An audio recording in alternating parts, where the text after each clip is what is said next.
Үй бүлө мамлекеттин өзөгү. Абай Карабаев. Автордан.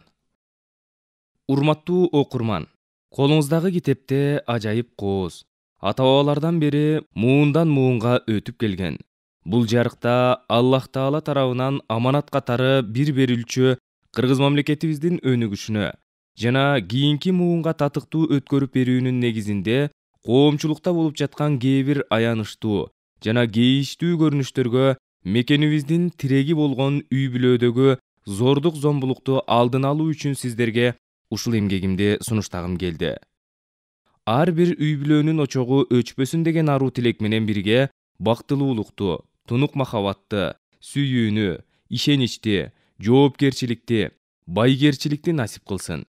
Үй бүлөдөгү жубайлардын ортосундагы милдет укуктарды, балага туура тарбия берүүнү, үйдөгү аура, турмуштун кээ бир сыноолоруна көз жумуп коюу, ортодогу сүйүүнү жана махабатты ар дайым баалап, аны аярлап сактоо жөнүндө айткым келди. Махабатты сактап калуу жана башка темалар боюнча кенен жазылды. Адамзат жашоосундагы эң негизги болгон эки нерсенин бири өмүрлүк жубайды туура тандоо болуп саналат эмеспи?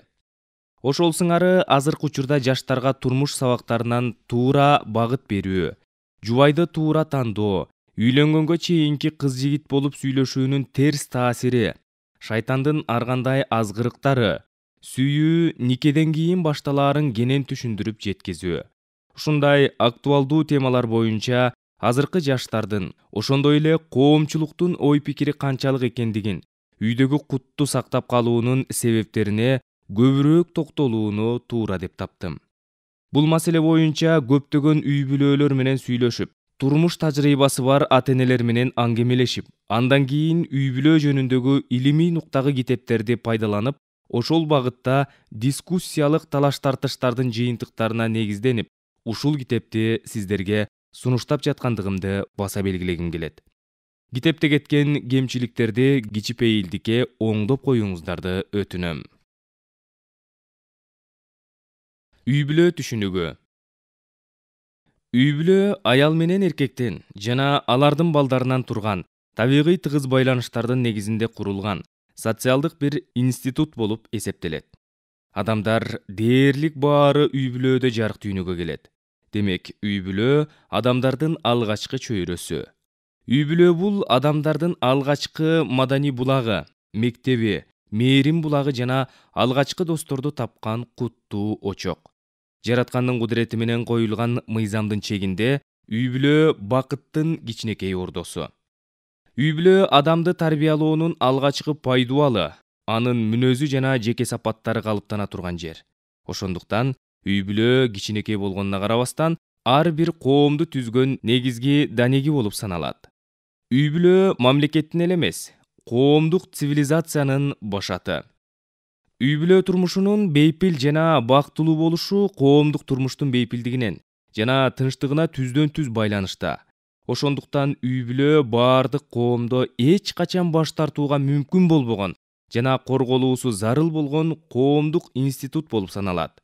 Үй бүлөнүн пайдубалы ыйык саналган нике байланышы менен бири-бирине байланган эки башка жыныстагы адамдар аркылуу түптөлөт.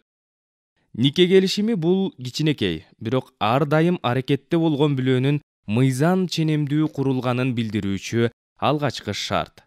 Жол бербеген себептер менен адамдардын баш кошуусу толук кандуу үй бүлө боло албайт. Себеби, мындай үй бүлөнүн негизинде нике эмес соодалашуу болот. Нике өзүнүн мааниси, чындыгында жубайлардын ортосунда түзүлгөн келишимдин өзөгү. Соодалашуу болсо мыйзамдуу бир негиз болбостон бир гана жыныстык арзуулардын таасири астында ишке ашкан биригишүү. Адамдардын жуптануусу менен жаныбарлардын жуптануусундагы жалгыз айырма нике. Жыныстык мамиле үй бүлөнүн курулушунун биринчи себеби болбогондуктан, кайсы бир башка максат менен дагы биригип жашоо үй бүлөнү түзө албайт. Ошондуктан үй бүлө руханий жана ахлактык байланышы өтө тыгыз болгон, ошол эле учурда ыйык болгон бир курум. Үй бүлөнүн орду жана мааниси. Адамзаттын эң негизги коомдук курумдарынын бири үй бүлө институту. Адамзат тарыхында эң эски коомдук институт болгон үй бүлөнүн түптөлүшүндө материалдык негизге караганда руханий негиздер ар дайым олуттуу орунду ээлеп келгени ар дайым белгиленип келген. Себеби үй бүлө мүчөлөрүн бири-бирине байлаган нерсе бул бир гана үй бүлөдө өтүмдүү руханий баалуулуктар. Адамзат тарыхындагы эң байыркы үй бүлөдөн бүгүнкү үй бүлөгө чейин өз баалуулугун жоготпогон нерселер руханий баалуулуктардын жыйымы болгон. Мына ушундай тамыры тереңге кеткен үй бүлө институтуна жашоону толугу менен өзүнүн баалуулуктар чегинде баалап келген ислам дини да жаңы артыкчылыктарга ээ кылган. Мурун ислам дини пессимисттик көз караштарды карманбагандыгы үчүн дүйнөнү жана анын муктаждыгында болгон бардык нерсени белгилүү бир өлчөмдөр чегинде өз кучагына алган. Ислам дининин дүйнөгө болгон көз карашында мааниге ээ болгон коомдук институттардын башында үй бүлө келет. Курандагы билдирүүлөр адамзаттын эң алгачкы үй бүлөсүн Азирети Адам ата менен обо эне түзгөнү жана Аллах Таала аларды бейишке жайгаштыргандыгы тууралуу кабар берет. Бакара сүрөсү 35-аят. Ошондой эле ыйык Куранда Адам алейхисалам, Нух алейхисалам жана Ибрахим алейхисалам үй бүлөсүнүн тандалган бүлөлөрү экендиги жана башка үй бүлөлөрдөн даражасы жогору экендигин билдирет. Аль-Имран сүрөсү 33-аят. Ошентип Адам көбөйүүсүнүн баштапкы эрежеси болгон үй бүлө турмушу бүтүндөй табиятта болгондой эле адамзат дүйнөсүндө бир эркек жана бир аялдан башталат. Адамдын психологиялык жана биологиялык жактан эс алуусу үчүн зарыл болгон жубайы менен кошулуу маселеси жараткан Аллах тарабынан мындайча сыпатталат. Эй адамдар, биз силерди эркек ургаачыдан жараттык. Ошондой эле бири-бириңерди таанып билишиңер үчүн урууларга жана элдерге бөлүп койдук. Аллахтын алдында силердин эң сыйлууңар такыбараагыңар. Хужрат сүрөсү 13-аят. Аллахтын элчиси Мухаммед саллаллаху алейхи вассаламда үй бүлө жашоосу тууралуу социологиялык жана психологиялык жактан зор мааниге ээ болгон сөздөрдү айткан. Бир күнү үйлөнүү тууралуу насааттарында мындай деп буйруган: аялдарга сулуулук үчүн гана үйлөнбөгүлө. Себеби сулуулугу аларды адепсиздикке алып барышы мүмкүн. Аларга мал мүлкүнө карап үйлөнбөгүлө. Себеби мал мүлкү аларды туура жолдон чыгарып жибериши мүмкүн. Аялдарга ыймандуулугуна карап үйлөнгүлө. Ибн Мажа Нике 6. Адам үй бүлөлүк турмуш баштаганда жан дүйнөсүнүн жалгыздыгын бөлүшүүчү бир жолдош табат. Бул жолдош эч бир жандан таба албаган жакындыкты, жылуулукту, ишенимди бере алат. Мына ушул жылуулук үй бүлө жылуулугу. Аятта айтылган жан дүйнөгө тынчтык алып келген жан мына ушул үй бүлөдөгү жар болуп эсептелет. Балдар болсо бул бүлөнүн жемиши. Ал эми улам кийинки муун өсүп жетилген, руханий баалуулуктар үйрөтүлгөн, сүйүү жана мээримдүүлүк сапаттары калыптанган үй бүлөдө анын негизги каармандары болгон ата эне исламда кол тийбес баалуулуктарга ээ. Нике. Жалпы макулукту жууу менен жараткан жана инсанды нике менен урматтуу кылган Аллах Таалага чексиз алкыш жана шүгүрлөр болсун. Нике бизди бузукулуктан, зынаадан сактоочу, адал менен арамды ажыратып туруучу чегара. Никелешүү менин сүннөтүм жана кимде-ким сүннөтүмдөн жүз бурса, менин үммөтүмдөн эмес, деп шари үй бүлө курууга чакырган акыркы пайгамбар Азирети Мухаммед саллаллаху алейхи вассаламга, ал заттын үй бүлөсүнө, сахабаларына жана аны жакшылык менен ээрчигендерге Аллахтын эсепсиз салават саламдары болсун. Нике өзүнүн сөздүктөгү мааниси жыныстык мамиле, ал эми колдонуудагы мааниси болсо үй бүлө куруу дегенди билдирет.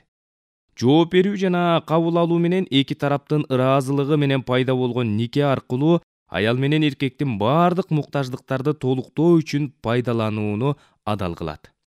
Никеде орчундуу сүннөттөр менен укуктар бар. Аларды аткаруу жоопкерчилиги аял менен эркектин мойнуна жүктөлөт. Эгерде аял менен эркек бул милдеттерди аткарбаса, кырсык апааттарга туш болушу мүмкүн. Баары эле бул нерсени түшүнүп ала албайт. Мисалы, Үй бүлө каржысы үчүн адал ырыскы табуу, үй бүлө жана балдарга таалим тарбия берүү сыяктуу негизги маселелерди эч качан экинчи планга калтырууга болбойт. Нике жалпы 6 бөлүккө бөлүнөт. Биринчиси, аялдын калыңын берүүгө, акыл жана жыныстык тараптан жарактуу үйлөнбөсө күнөө кылып коюусу анык болгон адамга парз кылынат.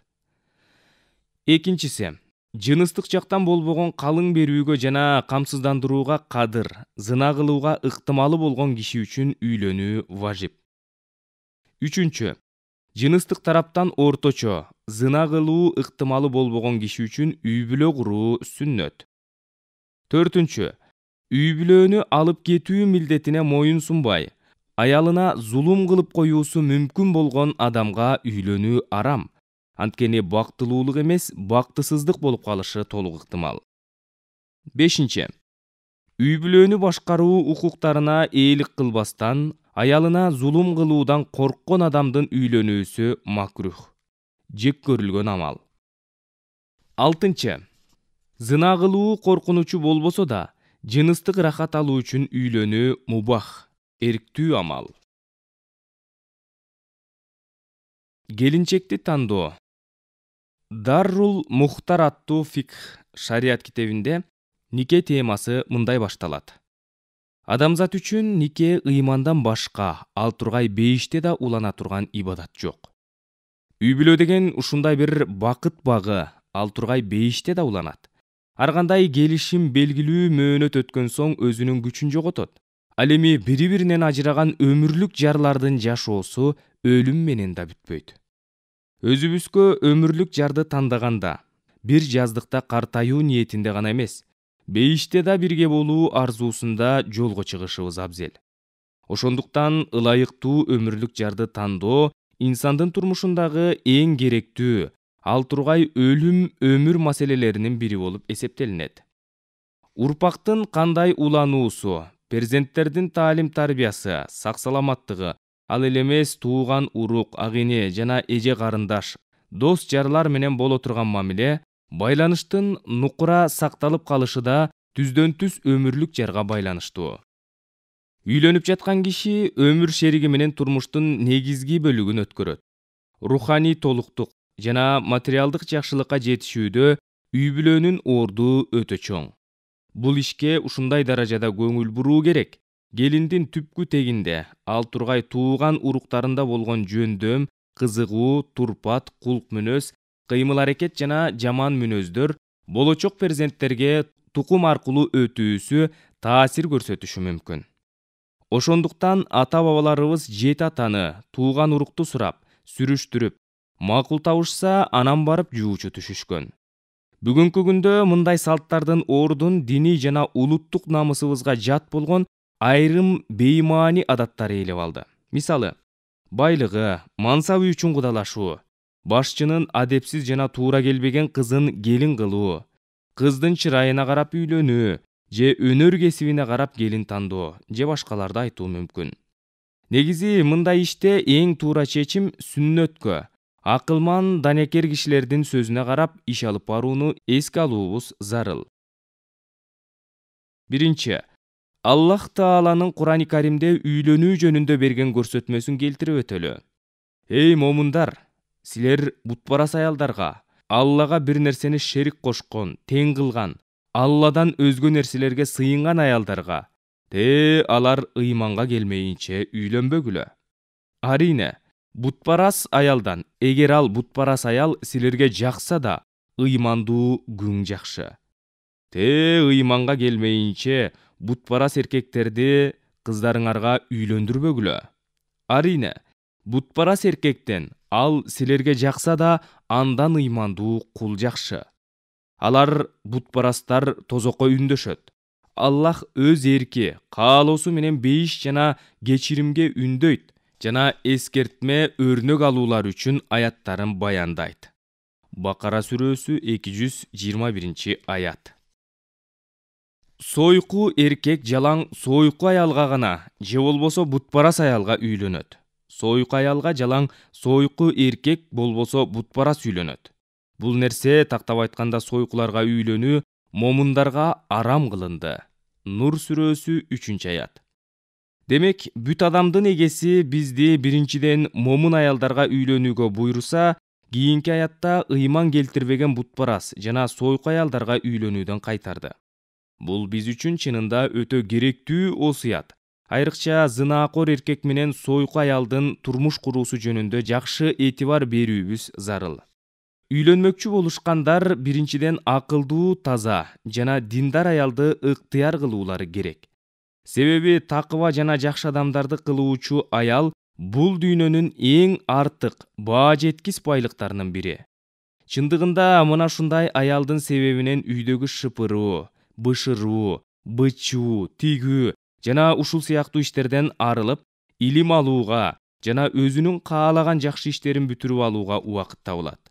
Ушул тараптан салиха аял чоң жардамчы болот.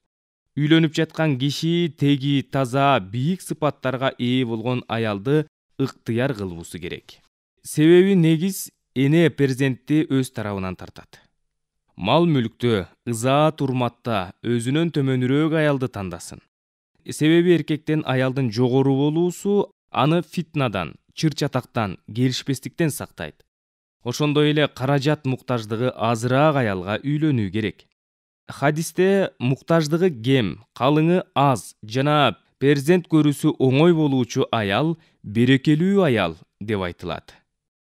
Жигит кызга тойдун алдында түрдүү жыттууларды, атыр упа, сурма сыяктуу кооздоно турган нерселерден белек бечкектерди жиберсин. Өзү да анын үстүнө кирээрде жыттуу нерселерден себинүү жакшы нерсе. Ошондой эле никеден мурда кыз менен жигиттин бир жолу жолугуулары сүннөт. Анткени никеден мурда өкүлдөрдүн алдында бирин-бири көрүүсү тойдон кийин өз ара жакын жана үлпөт болуусуна себеп болот. Үйлөнүп жаткан жигит өзүнүн махрамдары, энеси, эже карындашы, атасы менен бир тууган эже карындаштары же тайэжеси аркылуу болочок келинчегинин жүзүн, эриндерин, тиштерин, каш-кабагын, көздөрүн, кирпиктерин, чачын, моюн тырмактарын, балтырларын текшерип, ал тургай жытын текшерип алса да туура болот. Никеден кийин аны жактырбай калбастык үчүн ушундай кылса болот. Ырсап. Акылдуу чыкса келиниң, чачылбайт төрүң эшигиң, жамалат жыртык тешигиң, кирдебейт жакаң этегиң, жайына коет челегиң, ордуна илет элегиң, даамдуу болот жегениң, ысык чай болот ичкениң, үй жумушка жетишип, кызматын кылып дайыма, батасын алат энеңин.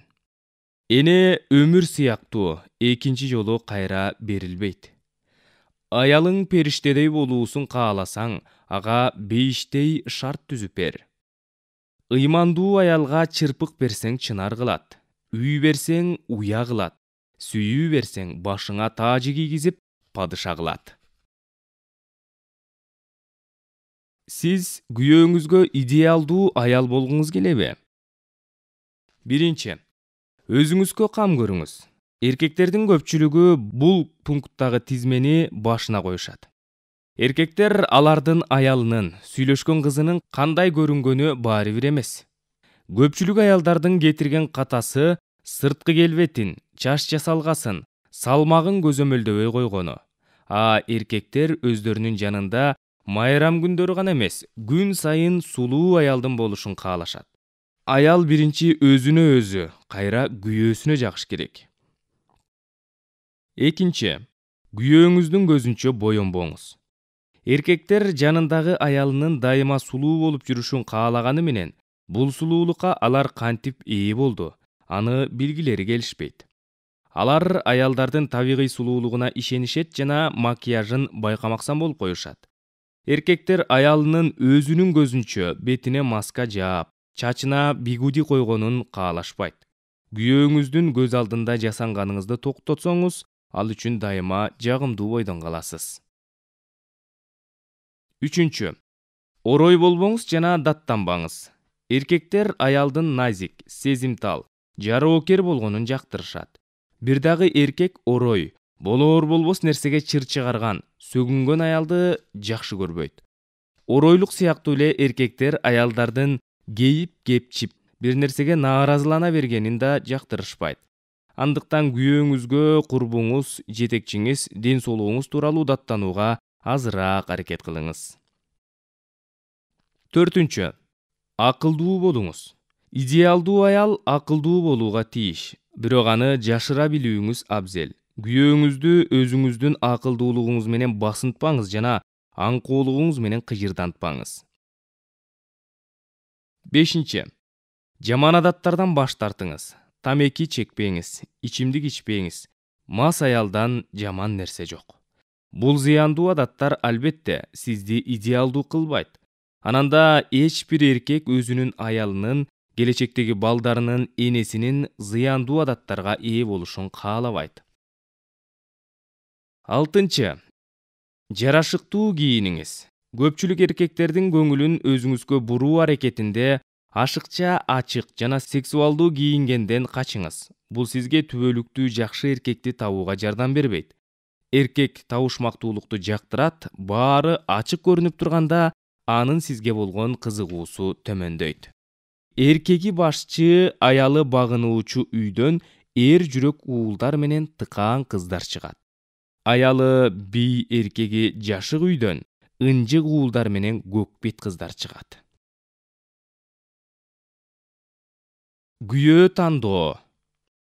Аялдарда өздөрүнө чак, ылайык, диндар, такыба, адеп ахлактуу, кол ачык, эр жүрөк жана жоомарт күйөөнү ыктыяр кылышсын. Эч качан фасых, бузуку жана адепсиз кишиге турмушка чыкпасын. Расулуллах саллаллаху алейхи вассалам кайсы бир аял фасык, бузук адамга турмушка чыгууга ыраазы болсо, кыямат күнү кабырынан маңдайына Алланын рахматынан үмүтсүз деп жазылган абалда тургузулат. Эсиңерде болсун, менин шафаатымды каалаган аял фасык, бузуку кишини күйөө кылбасын деп айткан. Сылык жана адептүү кыздарын фасык, бузук жана түрү суук, ыйман ишеничи алсыз, аялдын укуктарына карай албай турган, тек тарабынан өздөрүнө ылайык болбогон жигиттерге узатышпасын. Кыздардын укуктарын сактап, аларды ылайыктуу жерге узатуу милдеттүү иш. Ыйык хадисте өзүнүн ызаттуу жана адептүү кызын бузук кишиге узаткандын үстүнө ар күнү 1000 каргаша түшөт. Кылган амалы асманга чыкпайт, дубалары кабыл болбойт. Ошондой эле киши өзүнүн жаш кызын улуу жаштагы, начар жана көрүүсүз кишиге бербесин. Себеби мындан келишпөөчүлүк пайда болушу мүмкүн. Кыздын өзүнө ылайык, күйөөдөн жуучу келсе, кыздын ээси ойлонуп олтурбаганы жакшыраак. Анткени бай, дөөлөттүү же мансаптуу күйөө күтүү фитна жана бузукулукка дуушар болушу мүмкүн. Хадисте 3 нерсе: намаз өз убагы келгенде, жаназа даяр болгондо жана кыз бала өзүнө ылайык күйөө табылганда кечиктирилбейт деп айтылган. Кыз бул гүл, жигит багбан. Багбан аны эгет, карайт, өстүрөт. Жакшы караса, өз жытын чачат. Аялың капаланса, атадай бол, ыйласа, ападай бол. Катачылык кетирсе, агадай бол, арызданса, досундай бол, эгер коркуп атса, кучагыңа ал.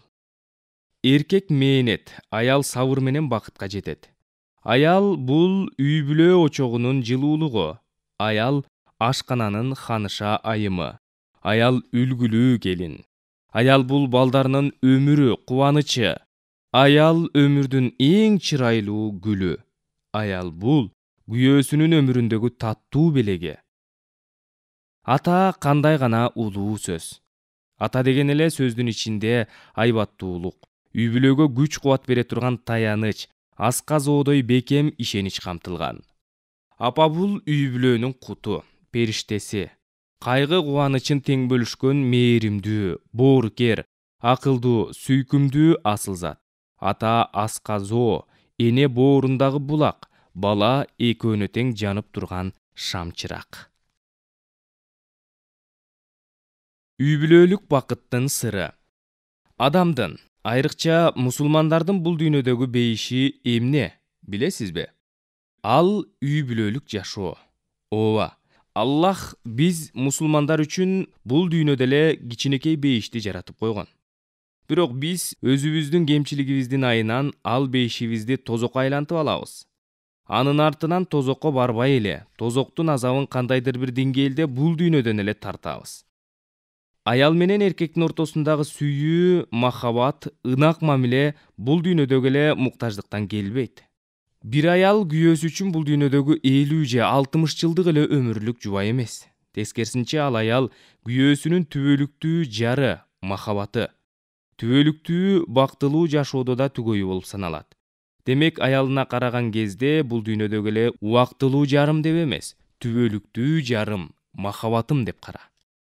Аялы күйөөсүнө караган кезде менин түбөлүктүү түгөйүм деп карашы керек.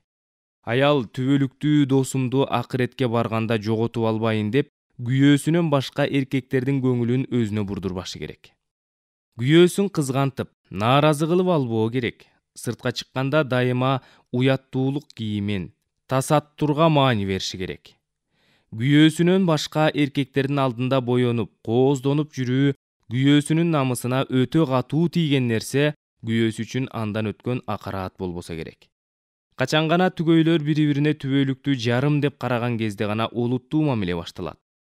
Аллах үчүн болгон сүйүүнүн даамын татышат. Аялыңдын сырткы сулуулугуна сүйүүңдү байлаба. Ал болгону 10-15 жылдык. Эгер сырткы сулуулугун сүйсөң, ал улгайып, сулуулугу азайган кезде, ал сага муктаж болгон кезде сенин ага болгон сүйүүң өчүп калат. Аял кишинин эң көп сүйүнүчү анын мээрими, назиктиги.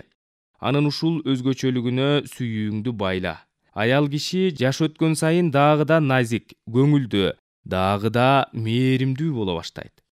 Мээримдүүлүгү күн өткөн сайын ашып ташат. Демек, сен сүйүүңдү байлаган ошол мээримдүүлүк көбөйгөн сайын, сенин сүйүүң да көбөйө баштайт. Шарият боюнча түгөйлөр бири-бирине ылайыктуу тең болушу керек. Бул теңдик эң көп диндарлык жактан көп болушу керек. Аялынын диндарлыгын көрүп, түбөлүктүү бактылуу жашоодо бул сүйүктүүмдү жоготуп албайын деп, аялындай диндар болгон эркек кандай бактылуу. Күйөөсүнүн такыбалыгын көрүп, түбөлүк жолдошумдан дүйнөдө айрылып калбайын деп, күйөөсүн туурап такыба болгон аял кандай бактылуу. Салиха аялын дүйнөдө жоготуп ала турганчалык даражада бузукулукка кирген эркек кандай бактысыз.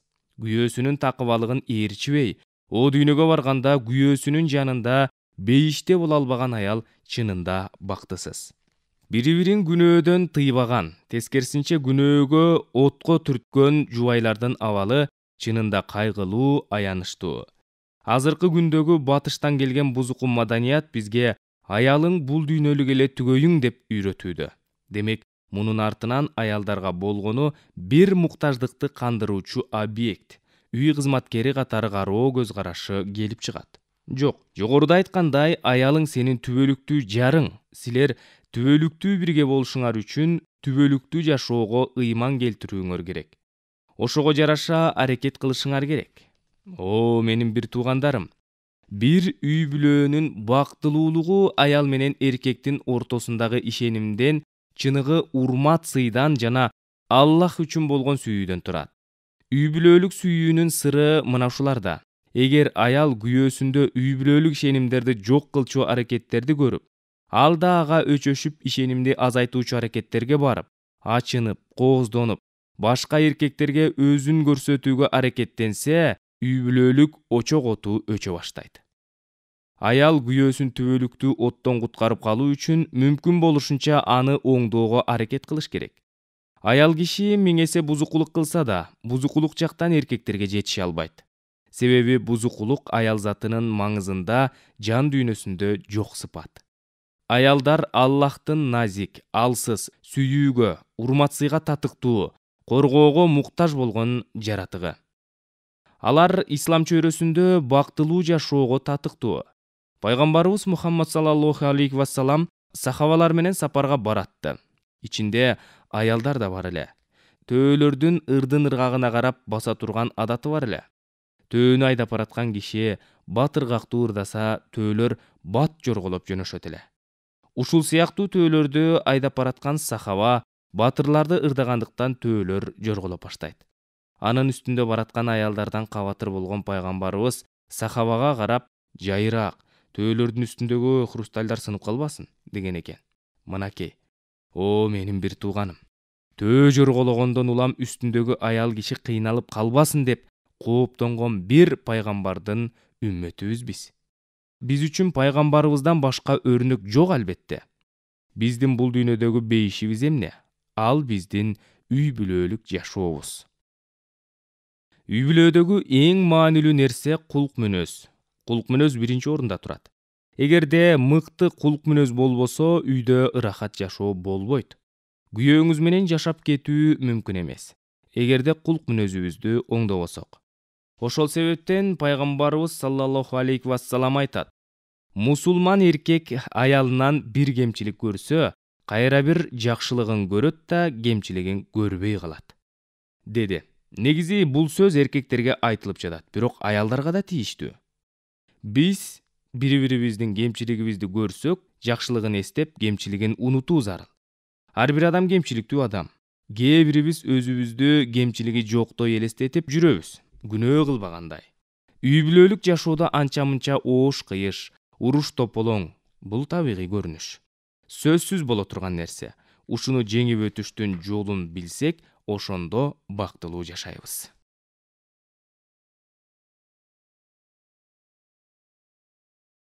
Канткенде үй бүлөдө сүйүү болот. Пайгамбарыбыз саллаллаху алейхи вассалам айтат: силердин араңардан эң жакшыңар үй бүлөөңөргө жакшы мамиле кылганыңар. Ушул айтылган сөздүн маанисине келе турган болсок, сиз көчөдө жүргөндө адамдарга кылган мамиле башка. Ал эми үйдөгү аялга кылган мамиле башка.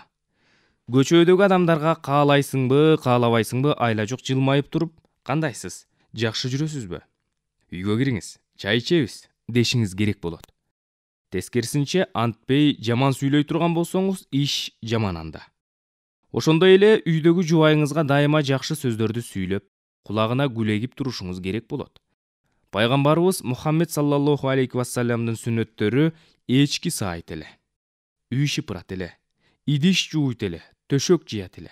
Эгерде аялдарынын кайсы бирөөсү келип, пайгамбарыбызга эчки саап коесузбу, үй шыпырып коесузбу десе, эмне? Менби? Тилиң узарып калганбы деген эмес. Ошол сөздү укканда аны кылган. Ошондуктан биз Аллахты сүйөбүз.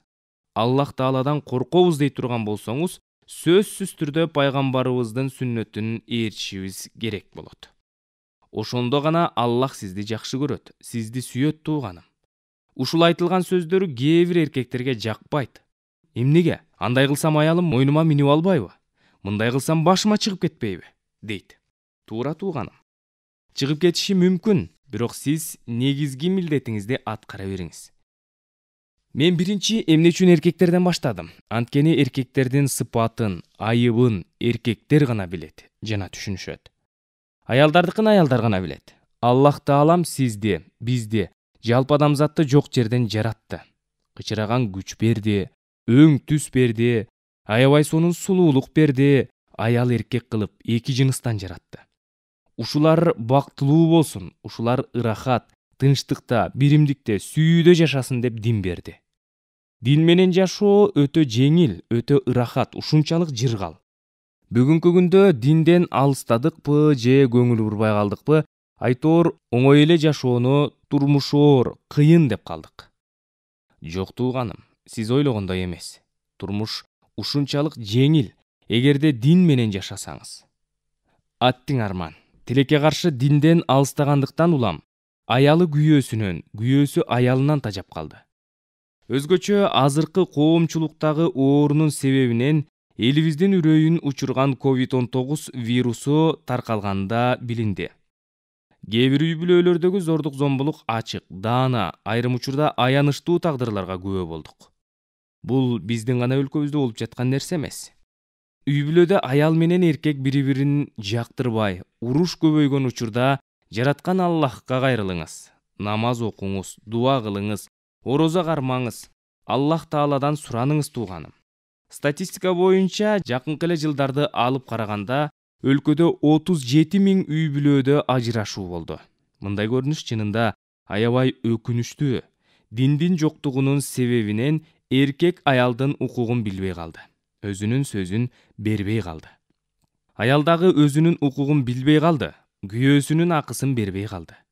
качан ошол нерсени билип туруп, ошонун эсебинде жашай турган болсо, турмуш жакшы болот.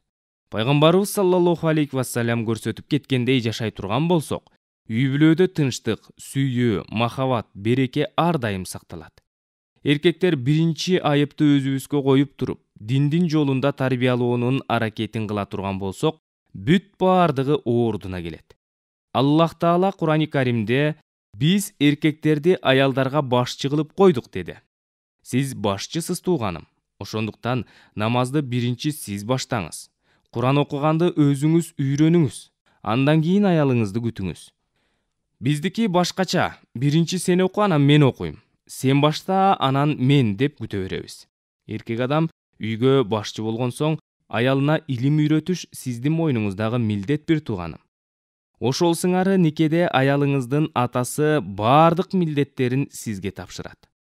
Аны сиз кабыл кыласыз жана аялды багуу, кийинтүү, жеп ичирүү, урбай жакшы мамиле кылуу, кемчиликтерин жаап жашыруу, турмуштук тарбия берүү сиздин жоопкерчилигиңиз. Ал эми аял заты өзүн никеде толук күйөөсүнө тапшырган соң, баардык нерсени күйөөңүздүн уруксааты жок кылбаңыз. Эскертүү: эгер кыздын ата-энеси айтса дагы, анткени аял толук ошол күйөөсүнүкү жана ата-эне айткан мезгилден чыккан болуп калат. Караңгыда көз тапкан, капилеттен сөз тапкан улуу кыргыз элибиз өздөн мурда сөздү сыйлаган. Адамды дагы өзүнө караганда сөзүн угуп билиш керек. Пайгамбарыбыз Мухаммед саллаллаху алейхи вассалам айтат: силер кедейлер менен көбүрөөк байланыш кыла, алар менен көбүрөөк жүргүлө, анткени аларда чоң дөөлөт бар. Сахабалар таң калды: эй Аллахтын элчиси, кедейлерде кандай дөөлөт бар? Салган үйү болбосо, минген унаасы болбосо, кие турган кийими болбосо дегенде, Пайгамбарыбыз саллаллаху алейхи вассалам айтат: кыяматта Аллах Таала кедейлерге айтат: силерге ким бир сындырым нан берген болсо, же суу берген болсо, ошолордун колунан кармап, тозоктон алып чыккыла, дейт тууганым. Чынында ойлоп көрсөңүз, мындан өткөн дөөлөт барбы? Мындан өткөн ийгилик барбы? Аллах Таала бактылуулукту байлыкка койгон жок. Эч качан ойлобоңуз, биздин чоң үйүбүз болгондо, машинабыз болгондо, бизнес болгондо бактылуу жашайт элек деп адашасыз.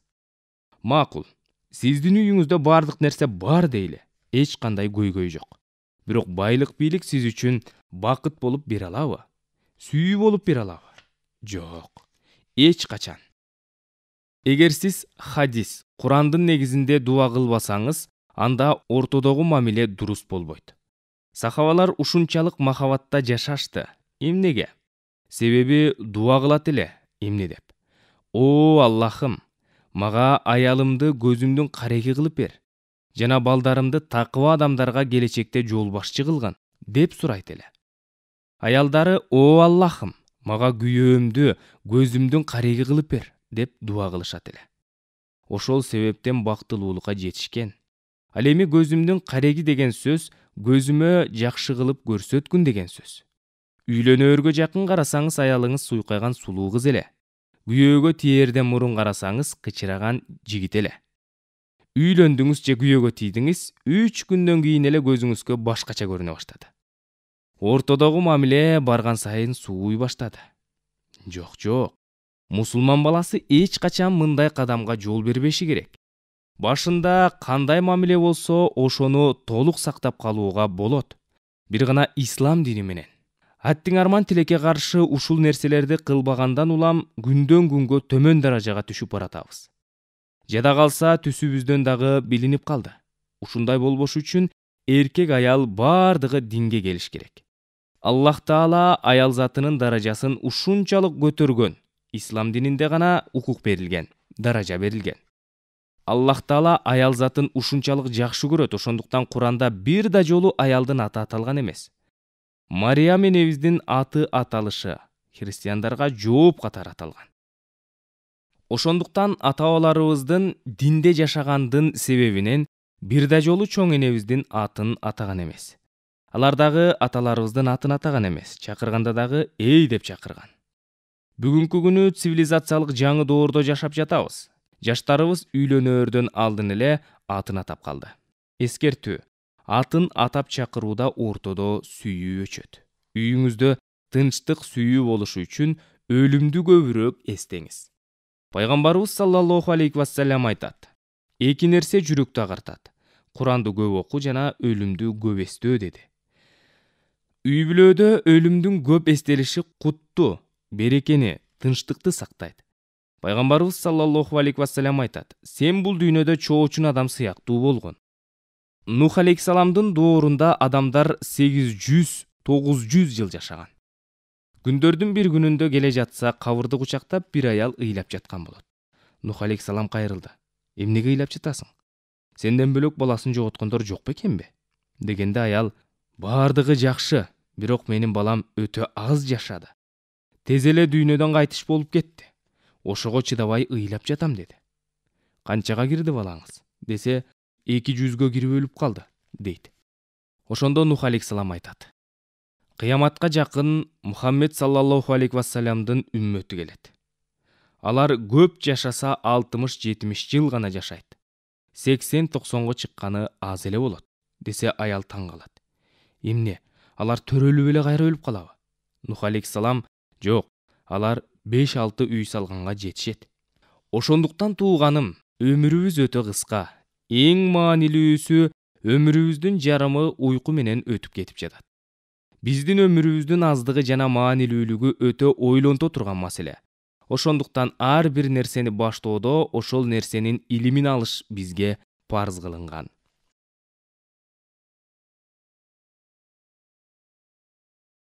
Үй бүлөдөгү аял менен эркектин бири-бирине болгон милдеттери. Ислам дини бир гана намаз окуганды гана үйрөтпөстөн, жашаганды үйрөткөн дин. Динибиз үй бүлө курганга, үй бүлөлүү болгонго, үй бүлөнү бекемдегенге, бактылуу жашаганга, үлгүлүү жашаганга буйруган дин. Пайгамбарыбыз саллаллаху алейхи вассалам өзү менен, кылган иштери менен аял затына болгон мамилелери, үй бүлө куруп бактылуулугун көрсөттү. Эч кандай байлыксыз, эч кандай бийликсиз, ачка болуп туруп да, үйүндө тамак аш жок болуп туруп да бактылуулугун көрсөттү. Кичине кыйынчылыктан ажырашып кеткен жок. Кичине көйгөйлөрдөн бала чаканы кордогон жок. Азыркы учурда мен мусулманмын деп туруп, ар кандай жаман нерселерге баруудабыз. Урматтуу туугандар, Аллах Таалам бизге жашоо берди. Аз эле жашоо берди. Ошол аз жашоонун ичинде бактылуу жашаш үчүн дин берди. Курани Каримде мисалдарды, өкүмдөрдү, буйруктарды, окуяларды Аллахым өзү баян кылды. Аллах Таалам айтат: Аллах Тааланын кудуретинин белгилеринен Аллах Таала жаратты. Силердин өзүңөрдөн эле жубайыңарды силерге жаратып берип жатат. Эмне үчүн? Сиздер ырахат алыңыздар жана ортоңордо сүйүү берди, мээримдүүлүк берди, дейт. Мына тууган, өзү үй бүлөнү бекемдеген, аны кармай турган нерсе бул күйөөсү менен аялынын ортосундагы сүйүү экен. Ал эми аны өмүрдүн аягына чейин уланта турган жылуу мамиле экен. Ислам дини ушундай дин, эгерде күйөөсү динде жашаса, ыймандуу жашаса, аялынын жашоосу ырахатта өтөт. Эгерде аялы динде жашаса, күйөөсүнүн жашоосу ырахатта, жыргал жашоодо өтөт. Ата-энеси динде жашаса, ыйманда жашаса, анда балдар кыздарынын жашоолорунда бакыт болот. Эгер кыздары, балдары динде жашай турган болсо, анда ата-энесинин жашоосу динде рахат менен өтөт. Үй бүлөнүн кооздугу, бактылуулугу байлык менен эмес, сеп калың менен эмес, буюмдар менен эмес, үйлөр менен эмес, жасалгалар менен эмес, күмүш, алтын менен эмес, акча тыйын менен эмес. Үй бүлөнүн кооздугу, жакшы адеп ахлак менен. Пайгамбарыбыз Мухаммед саллаллаху алейхи вассалам 3кө бөлдү. Биринчиси, бир бөлүгүн жараткан Аллах Таала менен. Экинчиси, бир бөлүгүн үй бүлө бала чакасы менен. Үчүнчүсү, бир бөлүгүн эл менен. Дайыма ушул балансты сактайт эле, бир жагына эле ооп кетип калбайт эле. Аллах Тааланын толук өкүмдөрүн аткарат эле. Азыр ааламда эң улуу инсан ким? Ал Пайгамбар саллаллаху алейхи вассалам. Муну жөөттөр айтып жатат. Пайгамбар саллаллаху алейхи вассалам аял затына кол көтөргөн эмес. Аялыбы, кызыбы, апасыбы, эжесиби ким болбосун. Пайгамбарыбыз саллаллаху алейхи вассалам айтып жатат. Аялдарды урматтуулар гана урматтайт, аялдарды көр адамдар гана кордойт. Аял заты алсыз зат. Буларга көмөк көрсөткүлө, жардам бергиле, урбагыла. Пайгамбарыбыз саллаллаху алейхи вассалам акыркы коштошуу ажылыгында силер мен тарабымдан аялдарга жакшы мамиле кылам деген осуятты кабыл алгыла деп айткан. Пайгамбарыбыз саллаллаху алейхи вассалам бир риваятта айтат. Аял заты адам атабыздын Хава энебиз сол ийри кабыргасынан жаралган. Эгер ал ийри кабырганы түздөйм десеңер, сындырып аласыңар, дейт. Мындайча айтканда, ар бир аял затында кичине кыйшыктык болот. Ошол кыйшыктыкка чыдап жашагын деген сөз. Эгер ушундай болуп калышы мүмкүн, бир нерсе силерге жакпай калса чыдап кой, сабыр кылып кой. Ошол сага жакпаган нерседе Аллах Таала сага көптөгөн жакшылыкты жашырып койгон. Жакшылыкка сенээ болосуң жакында, дейт. Демек, кичине сабырдуулук менен бир нерсеси жакпай калды, чыдадыңыз, анын арты менен сизге Аллах Таалам укмуш перзенттерди берет. Аны жөндөн эле талак берип, башын бош кылып, кордук көрсөтүп атабыз. Пайгамбарыбыз саллаллаху алейхи вассалам силердин эң жакшыңар аял бала чакасына жакшыңар, дейт. Эркектин акысы аялына, аялдын акысы эркекке. Эмнени жесе аялга да ошону жедирсин. Бетине урбасын. Абийирин төгүп сөкпөсүн. Тили менен жаман сөз айтпасын. Нике хутбасында биз эркектер мен кабыл алдым никеме деп айтабыз. Ушул жерде кайсы маанини билдирет? Муну мен багам, кийим кечесин камсыздайм, тамак ашын камсыздайм, ооруп калса даарылатам, турак жайын камсыздайм, калың махрым беремин. Ушуну менен кабыл алдым деген сөз туулган. Ошол эле кезде аял заты дагы ушунун бардыгын эркек мойнуна алып аткандан кийин сенин бир эле жоопкерчилигиң калды. Кандай? Күйөөңө баш ийгин.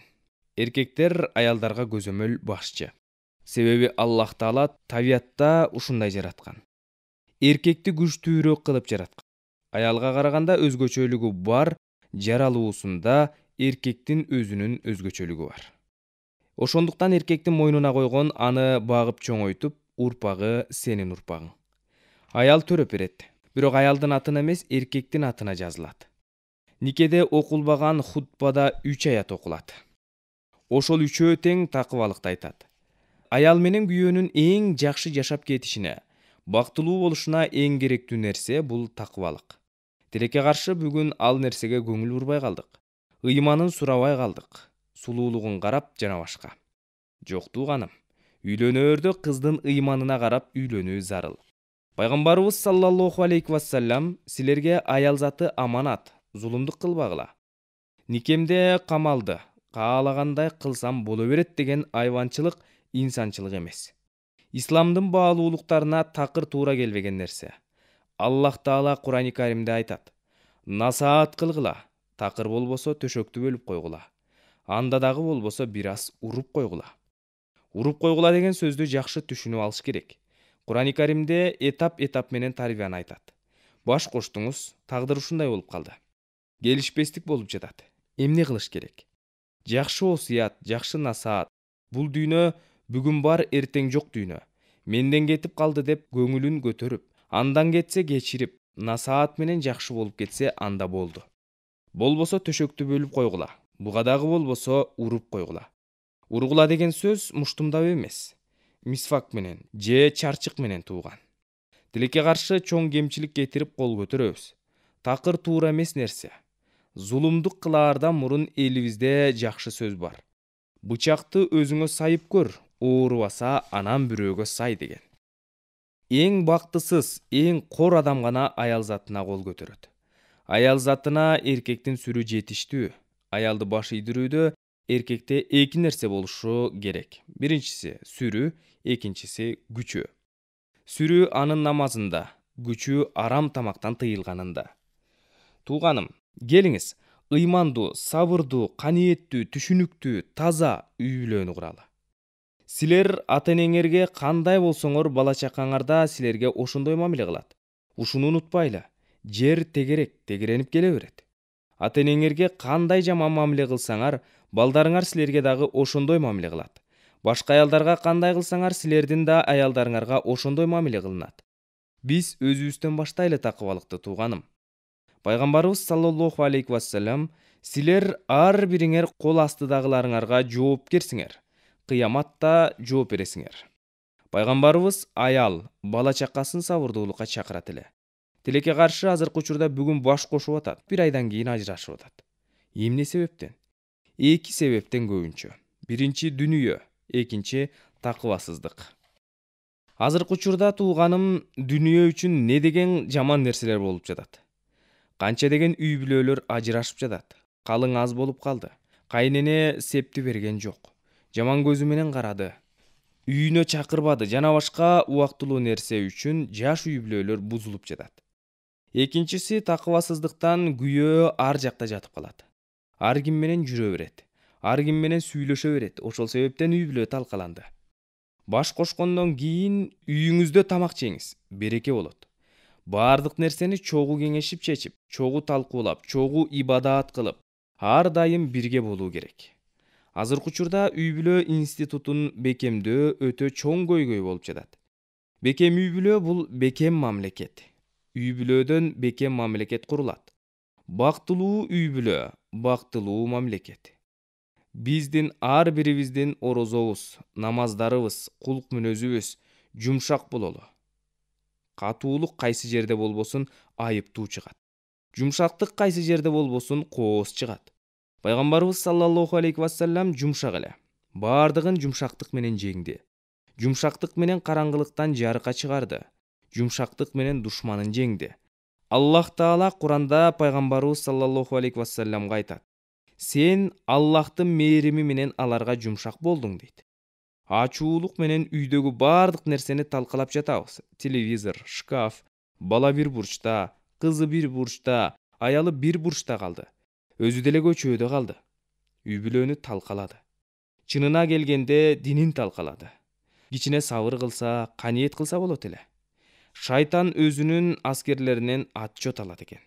Баардыгынан сурап чыгып, ар кимисинин кылган ишин угуп көрөт. Бириси айтат: "Бирөөнү казино ойноттум" десе, бири "арак ичирдим" дейт. Шайтан жооп кылып: "Эч нерсе кылбапсыңар" дейт. Ошондо ортодон бириси туруп: "Мен үй бүлөнү ажыраттым" дейт экен.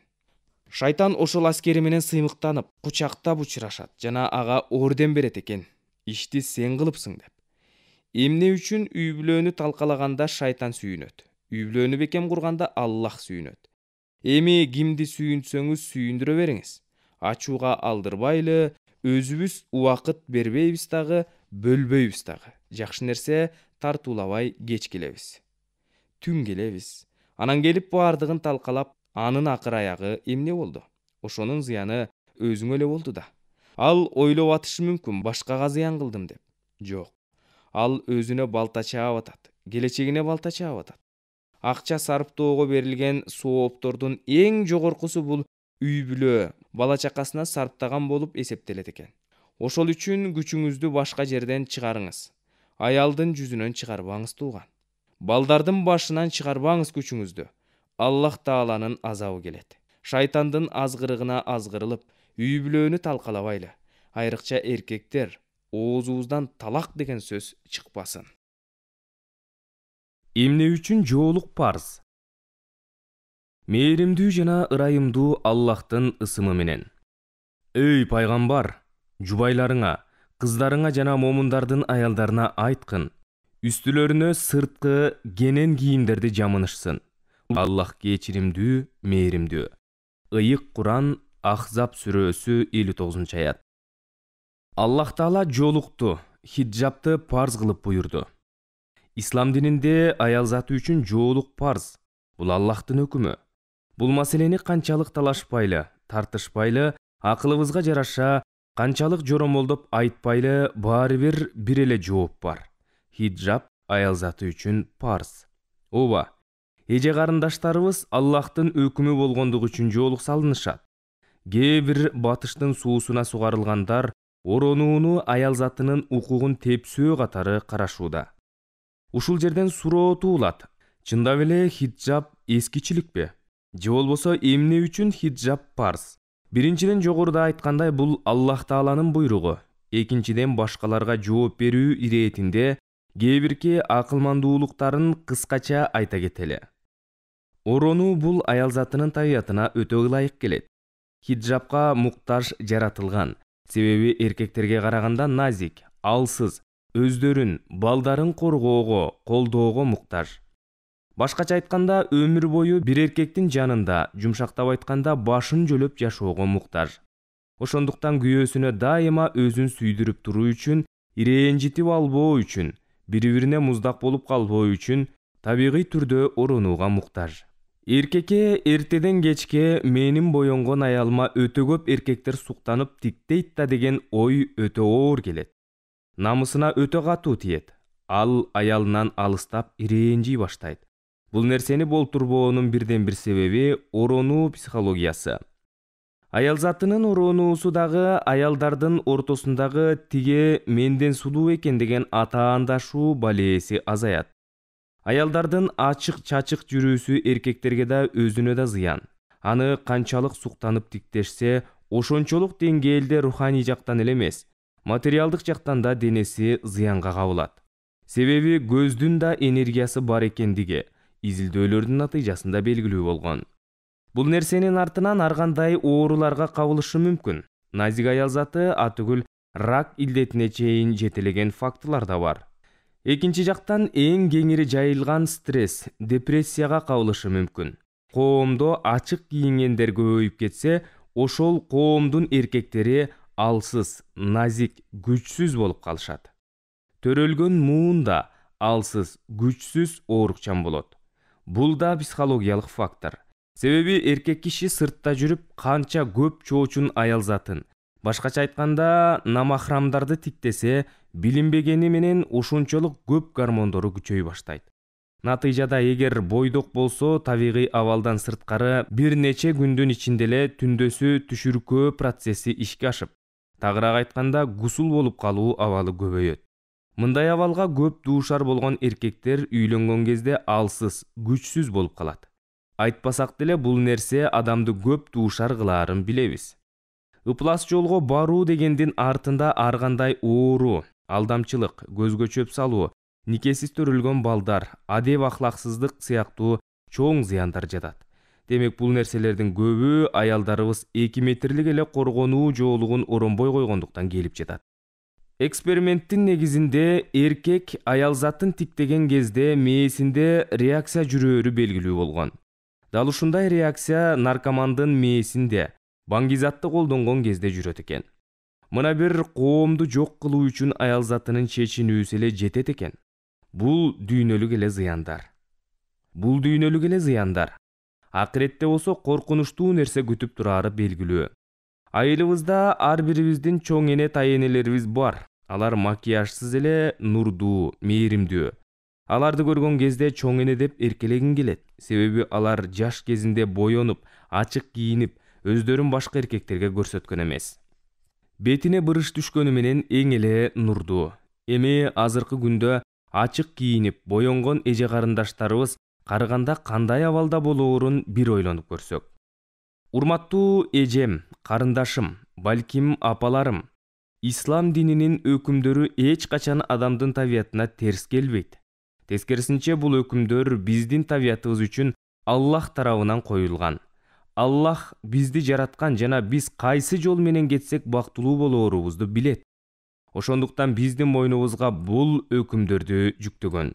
Ааламда аял затынын укугун коргогон система бул ислам дини. Эки дүйнө бактылуу болуубуз үчүн сөзсүз өкүмдөргө баш ийели. Шариятта жоолуктун өкүмү сакалдын өкүмүнөн жогору турат. Эгер бир аял жоолук салынса, анын ыйманынын жогорулаганын билдирет. Намаз окубай коюу мүмкүн, жоолук салынбай коюу мүмкүн эмес. Намаз окуса жана жоолук да салынып ыймандуу болуп жүрсө, анда бул эң жакшы нерсе. Аялыңды кызгангандыгың бул бейишти гүлдөткөндүгүң. Анын сулуулугу сенин жеке менчигиң, сенин өзүң рахаттана турган жайың. Андан башка бирөөнү лаззаттандырууга болбойт. Аялын кызганбаган эркек бейишке кирбейт. Бул исламдагы сөз. Аялзаттын кызгануу бул ыймандан. Муну Аллах Таалам буйруп жатат. Жоолук салуу парз. Кулагыңа күмүш сырга. Аял бактылуу болсо бүт үй бүлө бактылуу. Аял бактылуу болбосо, анда эч ким бактылуу эмес. Жаркылдап жайнаган аял жашаган үйдө ишеним, сүйүү, бакыт да жашайт.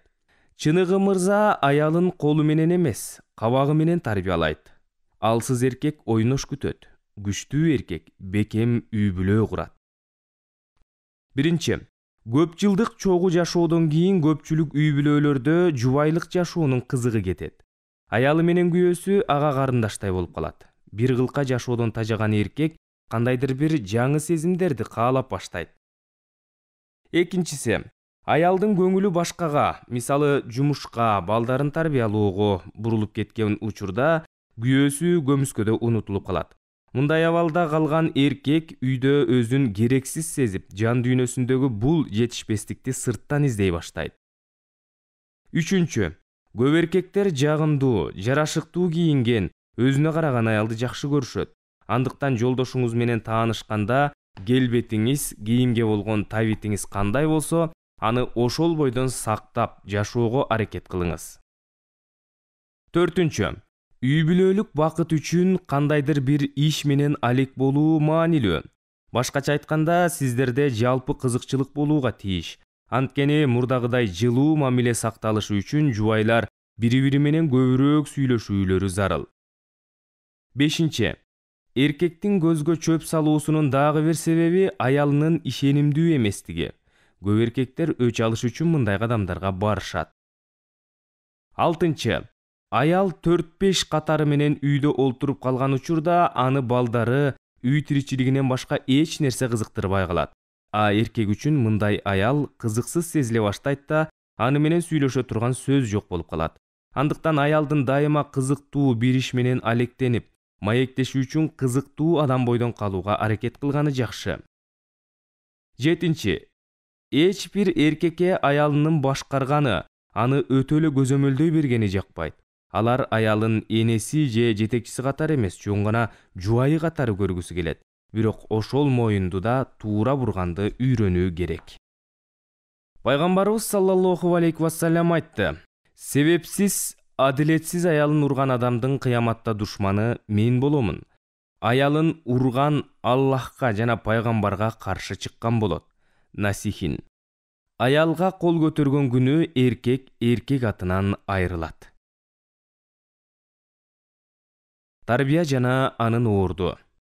Адам сөзсүз тарбияланышы керек болгон жалгыз жаныбар. Иммануил Кант. Жер ааламында 7 миллиард адам бар. Алардын баары эч качан чоңойгондо адам өлтүргүч же ууру, кылмышкер, жаман адам болом дебейт. Бирок ойлонуп көрсөк, андай адамдар кайдан келет? Андай адам болуп калышына эмне түрткү болот? Мүмкүн ата-энеси туура тарбия бербептир же окутпаптыр деген сөздөрдү көп угабыз. Чынында ушундай ойлор туурабы? А эгер туура болсо, анда баланын кылган терс иштери үчүн ата-энесин эмнеге сөгөбүз? Бардык ата-эне балдарына берген тарбияны алар өздөрүнүн ата-энесинен алган гана таризде бере алат. Бул деген сөз ата-эне баласына туура тарбия бере албады деген эмес. Балким коомчулукта баласы өз ордун табыш үчүн алардын колунан келишинче аракети деп карайбыз. Ошондон кийин баланын жаман адам болушу чөйрөсүнөн, коомдон, уюлдук аппаратынан, досторунан таасирленип калабы? Ооба, сөзсүз көңүл буруп кароочу маселелер бул чөйрө жана уюлдук аппараты болот. Анткени биринчи мезгилде массалык маалымат баланы жаман жакка буруп коюшу мүмкүн. Биринчиси терс маалыматтар, экинчиси негатив сөздөр, үчүнчүсү сексуалдык азгыруулар, төртүнчүсү ушак, гыйбат, бешинчиси адамдын ден соолугуна зыяндуулугу. Азыркы учурда бала үчүн уюлдук сотканы колдонуунун бир күндүк графигин түзүп бербесек, анда кийин балаңыз сиз ойлогондой болбой калышы мүмкүн. Балким бала үчүн китеп окуусуна шарт түзүп, билимге кызыктыралы. Китеп бул баланын руханий жактан өнүгүшүнө чоң салым кошуучу чоң белек. Эгерде балаңыз уюлдук аппаратты туура колдонууну үйрөнгөндө деле, сиз анын үстүнөн көзөмөлдөп туруңуз абзел. Ошол эле мезгилде чөйрөгө чоң көңүл буруу кажет. Балаңыз ким менен достошту, эмне менен алек болуп жүрөт, баланын жашоодогу максаттары үчүн толук ар бир күнү убакыт бөлүп баарлашыңыз, маектешиңиз. Сиз анын жашоодогу эң жакын адамы болуңуз. Комплимент айтуу баланы шыктандырат, өнүктүрөт. Мындан аркы чоң кадамдар үчүн тепкич болуп эсептелинет. Тарбия адам баласы үчүн бул чоң мурас. Атанын балага калтырган эң чоң мурасы анын жакшы тарбиясы. Тарбия бекем болсо, балаңыз турмушта өз ордун табат. Бирок бардык нерсе барып, баланын светтик, руханий, интеллектуалдык, физикалык, моралдык жактан толук өнүгүүсүнө, аны турмушка ашырууга үндөө. Коомдогу ар кандай ыплас көрүнүштөрдүн балага тийгизген терс таасири. Биринчи, чылым чегүү, арак ичүү, ар кандай алкоголдук ичимдиктерди колдонуу. Демек, уядан эмнени көрсөң учканда ошону аласың деген улуу сөздүн маанисин карап көрөбүз. Жаш бала көчөдө ойноп жүрөт. Ал тамекинин калдыгын көрдү, билбейт.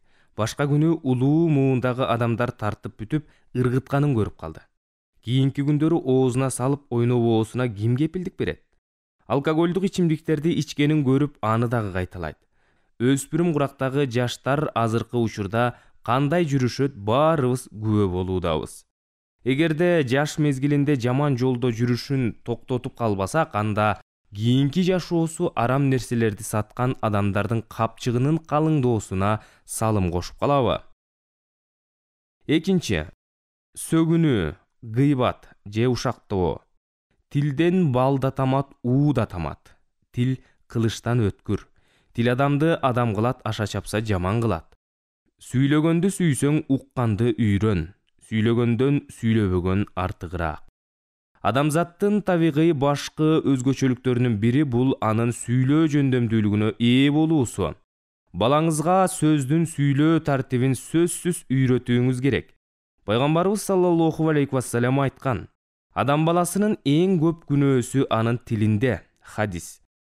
Руханий жактан өнүгүү ар кандай ыплас сөздөрдү айтууга сөзсүз жардамы тиет. Ошондуктан жаш мезгилинде адам баласы көп нерсени өзүнө сиңирет. Ошол менен ал көп мезгилдер бою алган жакшы же жаман нерсеси менен чогуу болот. Мындай учурда маселенин эң эле оңой чечүү жолу дин менен тарбиялоо. Үчүнчү, суицид. Жашоодогу бардык жакшы жаман иштер бул ар бир адамдын ниетине жараша болот. Балким биз сыноо үчүн жаралган соң жашоодогу кээ бир нерселерге көз жумуп коюубуз абзел. Мына ошондо жашообуз өз нугунда келет. Өз жанын өзү кыюу бул Аллах Таалам бизге аманат кылып берген нерсеге кыйбат кылуу болуп эсептелинет.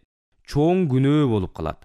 Туура, биз өзүбүзгө ишенбей, жашоодогу чоң, ар кандай сыноолордон тажап, эки дүйнө бактысын түшүнбөөнүн негизинде чоң жаңылыштык кылганы бул кыргыз элинин, жада калса ата-бабаларыбыз кылбаган жек көргөн иш катары каралат.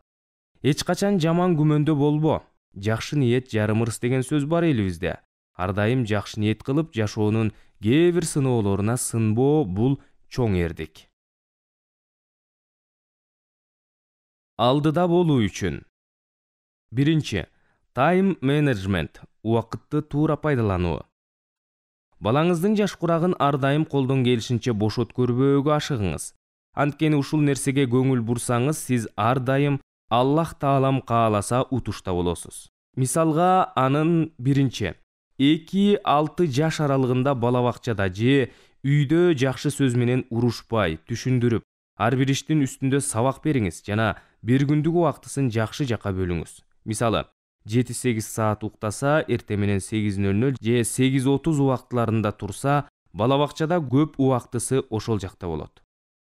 Бирок дагы бир эске алына турган нерсе тоолуу. Аларда андай шарты жок үй бүлөлөр бар. Алар үйдө балага оюндан сырткары кантип туура тарбия бере алат. Тарбия маселеси аябай олуттуу көз караш менен каралгандыктан, эч качан кандай шарт болбосун кайдыгер карабаңыз. Балаңыз жаш жана мээси балкып турган убакта эч качан башына коюп же урбаңыз. Эгер ачууңуз аябай келип турса деле өзүңүздү карбаңыз.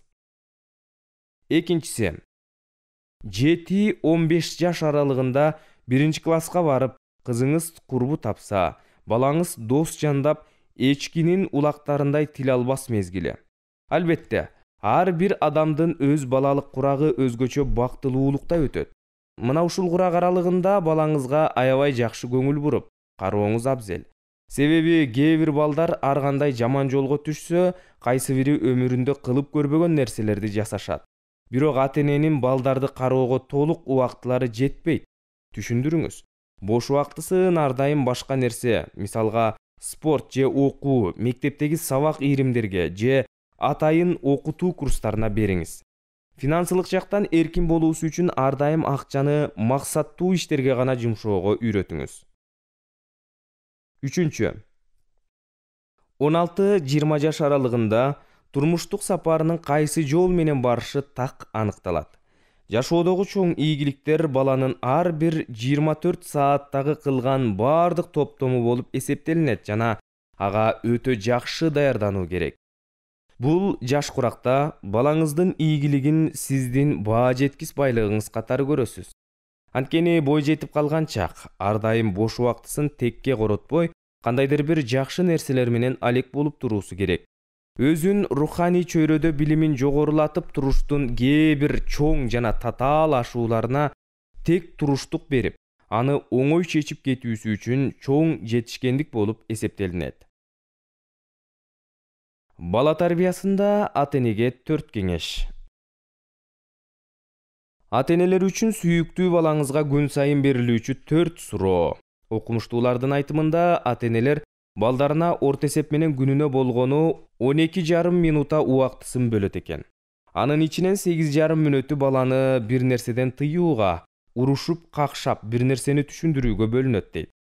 Ал эми калган 4 мүнөт жылуу сөзгө арналат. Белгилүү жазуучу Джемейх Харрингтон балага берилүүчү 4 суроону аныктап чыккан. Балаңызга ооба же жок деп жооп бере албагыдай суроолорду күн сайын бериңиз. Ошондо балаңыз сезимдери менен бөлүшүп, кылган ишин баалаганды үйрөнөт дейт жазуучу. Ал кандай болгон сыйкырдуу суроолор деп жатасызбы? Ал эң жөнөкөй, ал мындай деп аталат. Бүгүнкү күнүң кандай өттү? Эмне сүйлөбөйсүң? Мен сага суроо бердим го. Эмне дулдуясың? Сүйлөбөйсүңбү деп балага айтпашыбыз керек. Кааласа анан айтсын. Мен түштө 4 жылдан бери көрө элек курбума жолуктум. Элестет деп мына ушинтип сүйлөш керек. Алгач балаңыз жакшы эле болот деп коюшу мүмкүн. Сиз ага карабай, өзүңүз күнүңүздү кандай кылып өткөргөндүгүңүз тууралуу кызыктуу окуяларыңызды айтып бериңиз. Мына ошондо уялчаак түнт балада кандайча ачыла баштаганын байкабай каласыз. Досторуң кандай жүрүшөт? Ташмат дегениң ким? Мен аны көрүп билмейинче аны менен такыр ойнобо деп кайрылбашыңыз керек. Ага эң жакын досуң жөнүндө айтып берчи. Сага кылынган иштерден эң жакшысы деп кайсын эсептейсиң деп туруу керек. Сиз балаңыздын эң жакын досу тууралуу сурайсызбы? Же ал досу жөнүндө билгиңиз келеби? Айырмасы жок. Маегиңиз балаңызга ишеним тартуулап, такыр коркпой айтып берүүгө көндүрүңүз. Бүгүн кандай кызыктуу окуялар болду? Кантип эле бир күн ичинде кызыктуу нерсе болбой койсун? Алдабай айтпайсыңбы? Деп сүйлөбөшүбүз керек. Кел экөөбүз чогуу ойнойлу. Бүгүнкү күндү кантип кызыктуу өткөрсөк? Китеп окуйлубу? Деп сүйлөшүүбүз керек. Сыртта күн суук болуп, математикадан текшерүү иши оор өтсө, балаңыздын маанайы түшүп калат. Ошондуктан ар убак балаңызга адептүүлүктү үйрөтүп, чогуу ойноп, эс алууну чогуу пландаштырсаңыз, оң натыйжасын берет. Менин жардамым керекпи? Келе мага колуңдан келбегенден кийин деп айтпашыбыз керек. Өзүң кылгың келип жатабы? Эгер жардамым керек болсо дароо айт деп сүйлөшүшүбүз керек. Баарыбыз билгендей, айрым учурда бирөөдөн жардам суроо оорчулук жаратат. Эгер балаңыз майда иштерде сизден жардам ала албаса, анда кыйын учурларда сиз менен кеңешип, жардам сурайт деп күтпөңүз. Андыктан бөлмөсүн жыйноодо, тапшырмаларын аткарууда ага шашылбаңыз. Сөздүн аягына чейин укпай туруп талкуулабаңыз. Айтканына кулак түрүп сөздөрүнө маани бериңиз, кучактаңыз, колунан жетелеңиз. Эгер маанайыңыз же убактыңыз жок болсо, ачык айтып, кийинчерээк көңүл бураарыңызды түшүндүрүңүз. Эң негизгиси, балаңыз үчүн сиз таянчы жана үлгүлүү адам экениңизди унутпаңыз. Диндеги бала тарбиясы. Тарбия учурундагы эң эле орчундуу маселе тарбия бул бир өлкөнүн келечеги, бир коомдун эки дүйнөлүк бакыты же азабы. Фатиха сүрөсү ааламдардын тарбиячысы болгон, ааламдарды тарбия кылган Аллахка мактоолор болсун деп башталат. Көрдүңүзбү? Куран ааламдардын тарбиячысы деп башталууда. Демек, Аллах Тааланын сөзү мусулмандардын эки дүйнө бактысы боло турган тарбия сөзү менен башталууда. Экинчи аят болсо, ал мээримдүү, ырайымдуу деген мааниге келген аят. Демек, тарбия тууралуу айткандан кийин эле мээримдүү, ырайымдуу деп келүүдө. Эмне үчүн? Себеби Рахман мээримдүү сөзү пайдаларды тартуу алып келүү маанисин камтыса, Рахим сөзү кыргызчасы ырайым сөзү тоскоолдук зыяндарды жок кылуу деген маанини камтыйт. Пайдаларды тартуу, пайдалуу нерселерди сунуштоо мээримдүүлүктөн улам болот эмеспи? Бул жардамдашуу, тоскоолду, ал эми зыяндарды жок кылуу бул ырайымдуулуктан болот. Тагыраак айтканда, эки усул тоскоолдуктарды жок кылуу тарбиянын эң негизги пайдубалдарынан. Белгилүү бир мүдөө үчүн аракет кылып аткандарга жардамдашуу жана тоскоолдуктарды жок кылуу шек күмөнсүз Аллах Тааланын тарбиясы. Бул жерде эки нерсе чыгууда. Биринчиси аракет учурунда, өсүү учурунда жардамга муктаж болсо жардамдашуу, экинчиси аракет учурунда, өсүү учурунда тоскоолдук чыгып калса аны жок кылуу. Мисал үчүн балдарыбыз өсүп жетилүүдө дүйнөдөгү ар бир нерсени үйрөнүүдө. Алардын олуттуу өсүп жетилүүсүнө толук кандуу мыкты инсан боло алуусунда тосук болгон тоскоолдуктарды жок кылуу бул тарбия. Чынында бул сүйлөмдө улуу сырлар камтылган. Турмуштагы мисал менен түшүнгөнгө аракет кылалы. Көбүнчө 3-4 жаштагы балдарыбыз менен парктарга барып калабыз. Жолдо бара жаткан кезиңде баланы сөзсүз колунан кармап жетелеп алабыз. Себеби жоголуп кетиши мүмкүн деп ойлойбуз. Бала болсо сиздин колуңуздан чыгып, эркин чуркаганды каалайт.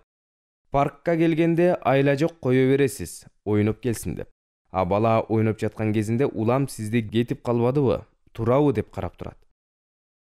Эгер атасы көрүнбөй калса, дароо коркуп ыйлай баштайт. Ал каалоосунда колумду кармаба, ошол эле кезде алыста кетип калба, жанымда тур деп жатпайбы?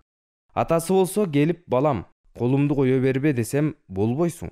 Колумду кармап жүрбөйт белең, десе туура болобу? Чынында бала бул аракети менен ушундай маанини айтып жатат. Атаке же апаке, мен кичинекей бир инсанмын. Бул ааламдын мыйзамдарын билбейм, сабатсызмын. Бул дүйнөнү жаңыдан эле таанып жатам. Сен менден мурда келгенсиң, жакшы билесиң, тажрыйбаң бар.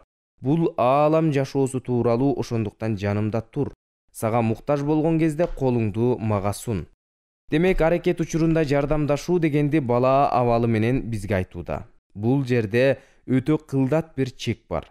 Бала жардамга муктаж болгондо жардам колун сунуу бул эң мыкты ыкма. Ар бир иш аракетине аралашуу, ар бир кадамына кийлигише берүү жогоруда аталган жардамдашуу эрежесине терс келет. Кээде жашоодо баласынын же аялынын ар бир кадамына кийлигише берген аталарды көрүп жүрөбүз. Бала өзүнө болгон ишенимин жоготуп, өз алдынча чечим кабыл алуу өзгөчөлүгүнөн кур калат. Атүгүл маңкурт болуп калуусуна да түрткү болот. Атадан кандай мамилени көргөн бала өмүр бою бирөөлөрдүн айткандарына кирип, баш ийүү жашоо образына көнүп калат.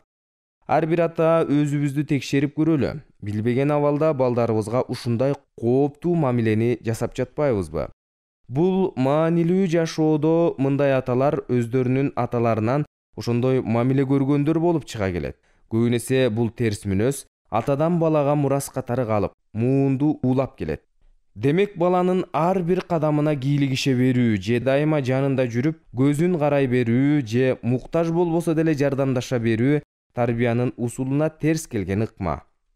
Бала качан гана муктаж болгондо жардамдашуу, көмөктөшүү керек экен. Белгилүү психолог, педагог башынан өткөн окуясын ушундайча баяндап берет. Бир күнү кесиптешимдин үйүнө конокко барып калдым. Экөөбүз сүйлөшүп олтурган кезде кичинекей баласы диванга тырмышып чыкканга аракет кылып жатты. Бирок чыга албай жатты. Атасы аны көзүнүн кыры менен байкап турду. Мен болсо чыдабай кетип туруп барып, баланы көтөрүп диванга чыгарып койдум. Бул кылганым үчүн атасы мага рахмат айтат го деп ойлогом. Бирок атасы тескерисинче бул кылганыма нааразы болду. Ал мага эмне кылып койгонуңуздан кабарыңыз барбы деди. Мен түшүнбөй кыжаалат боло түштүм. Баламдын жеңишке болгон кызыгуусун, мотивациясын өлтүрдүңүз. Балам диванга чыгуу үчүн аракет кылып, тырмышып жаткан эле. Ал артка кайтмак эмес. Биздин карап турганыбызды да билип турган эле. Өжөрлүк менен чыгып далилдемек өзүн. Чыккан кезде артка чегинбестен ийгиликке жетсе болоорун билмек. Натыйжада мына атаке, мен чыктым деп сыймыктанмак. А мен болсо азаматсың демекмин. Сиз анын колунан ушул нерсени алдыңыз. Алып эле тим болбостон балама оңой жол менен, тагыраак айтканда, байкеңдин же жакыныңдын колдоосу менен да ийгиликке, бийиктикке жетсе болот деген пикирди үйрөтүп койдуңуз. Кесиптешимдин бул сөздөрү мага аябай чоң сабак болду чынында. О, менин бир тууганым. Бул окуяга сыртынан карасаң өтө жөнөкөйдөй көрүнөт. Бирок артынан улуу акыйкат жатат. Жашоодо анын баланча тайекеси бай, түкүнчө байкеси депутат, же болбосо министр. Ошол үчүн ал ийгиликке жетти. А менин андай тайкем жок да, ошон үчүн мен андай ийгиликке жетпедим деп жоопкерчиликтен кутулганга аракет кылгандарды көрөбүз. Балким биз да ошондой пикирде жүрөбүз. Демек кичинекейибизде чоңдордун колдоосун көрүп, көнүп калганбыз. Ата-энебиз ар бир ишибизди кылып берип жүрүп, көндүрүп койгон. Чоңоюп, жоопкерчилик моюнга жүктөлгөн мезгилде да ошол колдоону күтөбүз. Колдоо жок болгон кезде болсо тагдырдын жазмышы менен тагдырга, тагыраак айтканда туугандын жоктугуна шылтайбыз. Ийгиликке жетпей жатканыбыз тааныштын жоктугунан эмес, балким биздин чыдабастыгыбыздан, жалкоолугубуздан, сабырсыздыгыбыздан улам болуп жатканын байкабай жатабыз. Тарыхты карасак, ийгиликке эң көп жеткендер муктаж үй бүлөдөн чыккандар, айыл жеринен чыккандар. Демек, балага дайым эле жардам берүү, ар бир кадамына кийлигише берүү баланы майып кылып коет. Бала мунун жазасын өмүр бою тартат, атүгүл акыретине да таасир этиши мүмкүн. Баланын жетилүүсүндө тоскоолдуктарды жок кылуу, кечире билүү маанисине да келет. Бала билбей катачылык кетирип коет. Ошол себептен Аллах балакат куракка чейин күнөө жазбай жатат балдарга. Демек биз да кечире алышыбыз керек. Кээде биз да күнөө кылып койгонубуз үчүн Аллахтан кечирим сурайбыз. Аллах Таала бизди жазалап жатабы? Жок.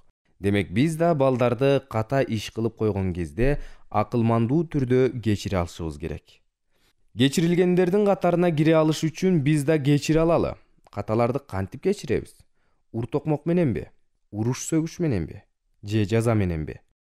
Мисалы, доскадагы кирди же туура эмес жазууну өчүрүү үчүн бизге 3 нерсени балта, бычак, сүлгү сунушташса, биз кайсынысын тандашыбыз керек? Балта менен ургулап, чукулап атып өчүрсөк, досканы жараксыз кылабыз. Жазууну эле өчүрбөстөн досканын бир бөлүгүн чукуп, оюп алабыз. Ал жерге бир нерсе жазса болбой турган абалга келтирип коебуз. Бычак менен дагы өчүрсөк, жазуу менен кошо чийилип жаракат алат. Демек, туура эмес жазууну өчүрүү үчүн жумшак сүлгүнү тандап алышыбыз керек. Жумшак сүлгүнү да жумшактык менен колдонуу керек. Уртокмок менен каталарды өчүрүү, жок кылуу, бул балта менен доскадагы жазууну өчүргөн сыяктуу. Акараат сөз менен, сөгүш менен каталарды жок кылуу, бул бычак менен кырып атып өчүргөн сыяктуу. Экөө тең назик балага зыян, жөнөкөй туура эмес жазууну өчүрүү, жумшак сүлгү менен акырын өчүрүп жаткан биз эмне үчүн балдарыбыздагы туура эмес аракеттерди да жумшактык менен сылап өчүрө албайбыз? Мисалы, телефонубуз болгону бир темир, бирок программа жүктөлгөндүгү үчүн кандайдыр бир деңгээлде сезимге ээ болуп калган. Сенсор, тагыраак айтканда англисчеден сенсори деген сөзү кыргызчага сезимтал, сезгич деп которулат. Ат айткандай, телефонубуз сезимге ээ болгон бир темир. Эми биз ушул сезимтал темирге кандай мамиле кылабыз? Акырындык менен бармактын жумшак жерин тийгизебиз. Акырындык менен сылайбыз. Аяп иштетебиз. Кайдагы бир робот темирге ушунчалык жумшак, назик мамиле кылган биз миңдеген сезимдерге ээ болгон жаныбыз, каныбыз болгон балабызга эмне үчүн жумшак мамиле кыла албайбыз? Эмне үчүн телефонду сылап башкаргандай аларды да сылап тарбиялабайбыз? Тарбияда ушул телефонго эле кылган мамилени балдарга кылсак чоң ийгиликтерге жетмекпиз. Биздин эң улуу өрнөгүбүз пайгамбарыбыз саллаллаху алейхи вассалам мээримдүү эмес беле? Мээрим пайгамбары ааламдарга мээрим катары жиберилген пайгамбар деп аталган эмес беле? Ооба, аталган. Анда эмне үчүн аны саллаллаху алейхи вассаламды ээрчибейбиз? Балдарга жумшак, мээримдүү бол деп акыйкатты мен айтып жаткан жокмун сизге. Аллах Куранда айтып жатат. Пайгамбарыбыз саллаллаху алейхи вассалам тили менен, жашоосу менен, абалы менен айтууда. Эмне үчүн мээримдүүлүк тараптан пайгамбарыбыз саллаллаху алейхи вассаламды ээрчибейбиз? Айрыкча азыр 21-кылымдын коому мээримдүүлүккө өтө муктаж.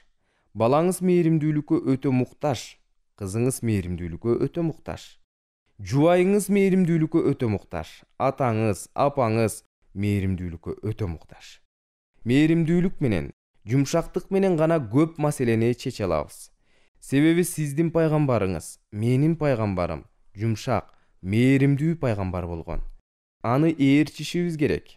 Куранда Аллах Таала чынында силер үчүн Аллахты акырет күнүн үмүт кылгандар жана Аллахты көп эске алгандар үчүн да Аллахтын элчисинде көркөм өрнөктөр бар деп бекеринен айтпаса керек.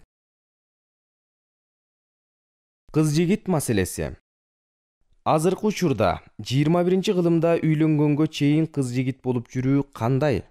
Бир жигит кызды көрүп, аны мектептен университетке чейин аңдып жүрөт дагы жактырат.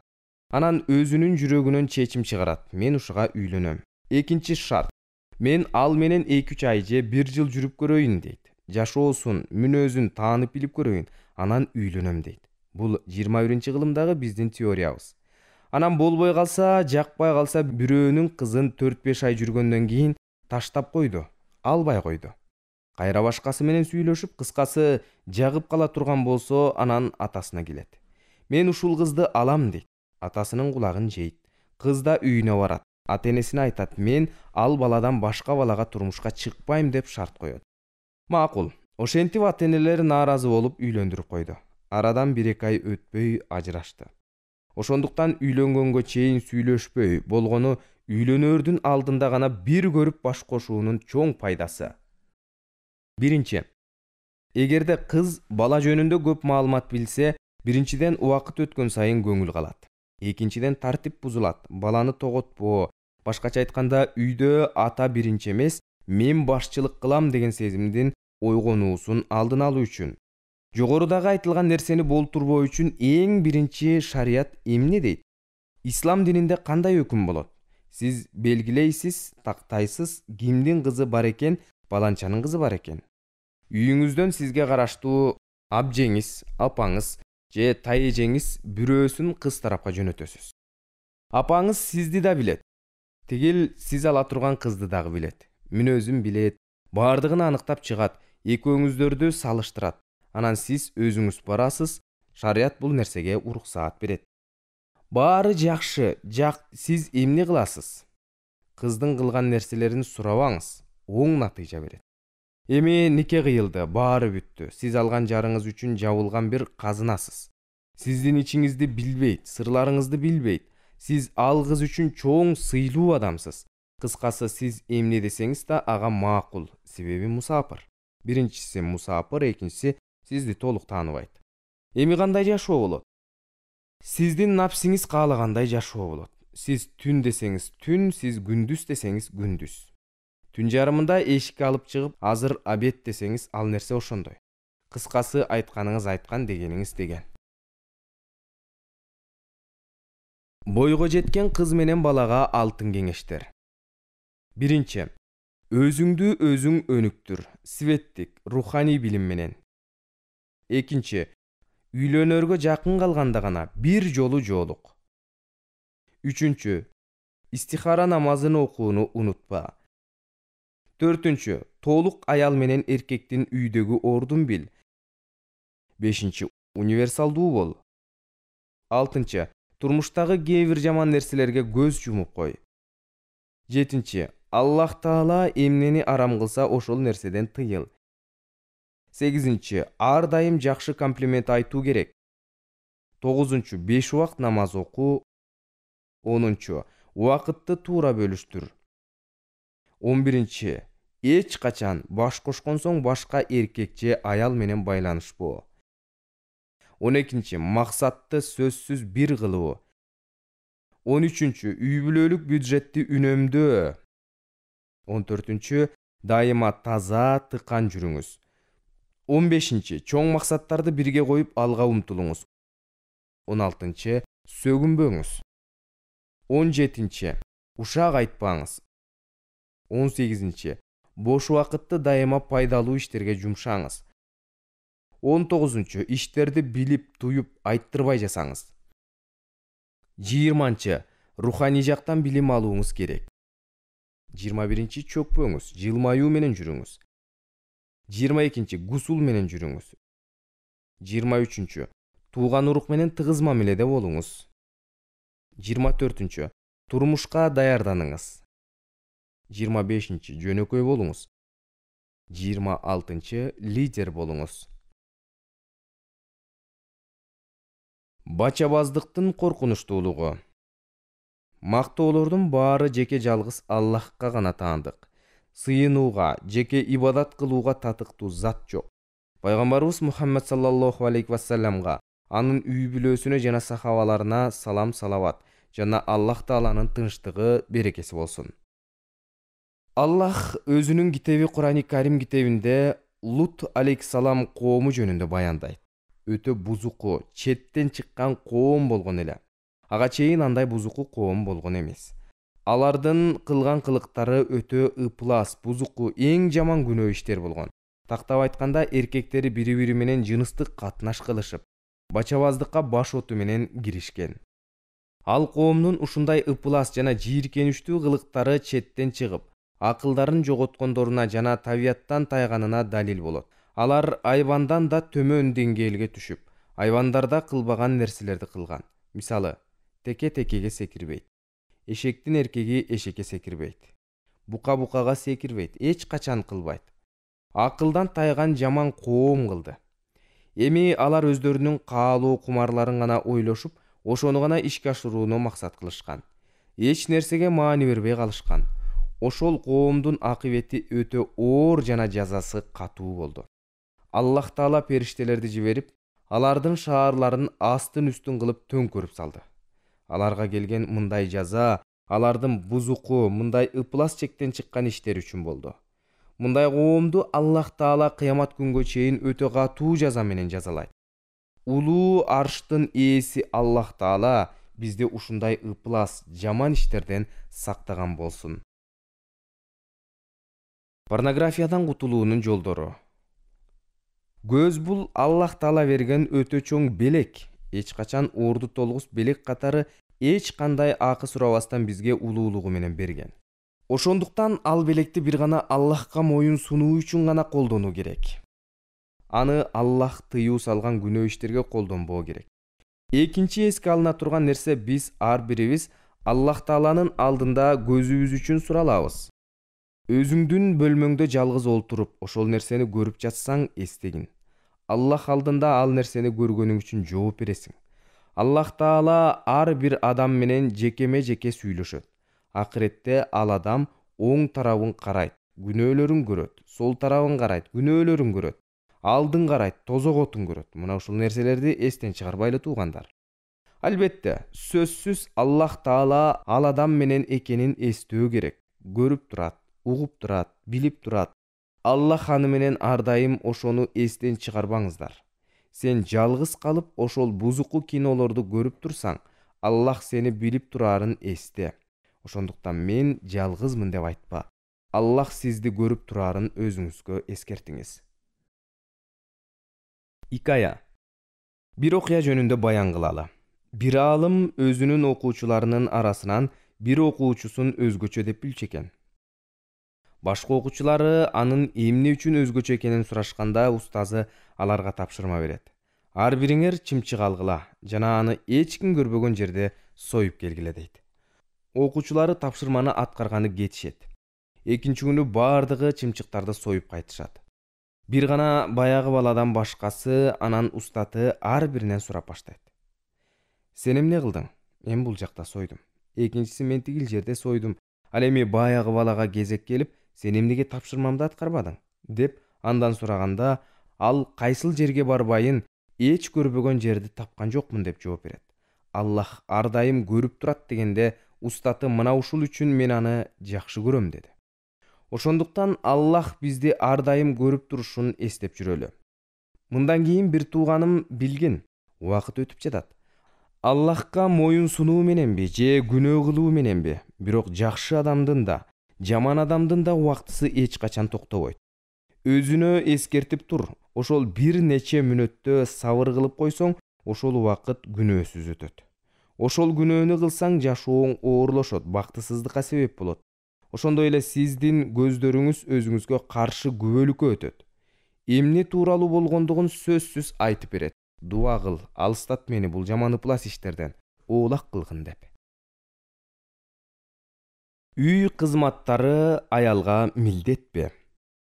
Аял үйдөгү иштерге кир жууганга, үй жыйноого, жалпы үй иштерине милдетпи? Ушул суроого объективдүү көз караш менен кароо шарт. Биринчи, Аллах аялдарыңар менен үрп-адатка жараша жашагыла. Үрп-адатка жараша аялдарга милдеттери болгондой, укуктары дагы бар. Үрп-адат деп бул аятта мусулмандардын арасында илгертен бери калыптанып калган Аллах Тааланын шариятына каршы келбеген жакшы салттар айтылат. Күйөөсү менен аялы шариятка каршы келбеген каада салттары менен жашоо аял үчүн милдет. Мусулмандардын илгертен бери салт болуп келген нерсе бул аялы күйөөсүнө кызмат кылуусу. Күйөөсүнүн үйүндөгү милдеттерди толук аткаруусу. Аялы кызмат кылбаса, анда кантип алар бактылуу жашайт?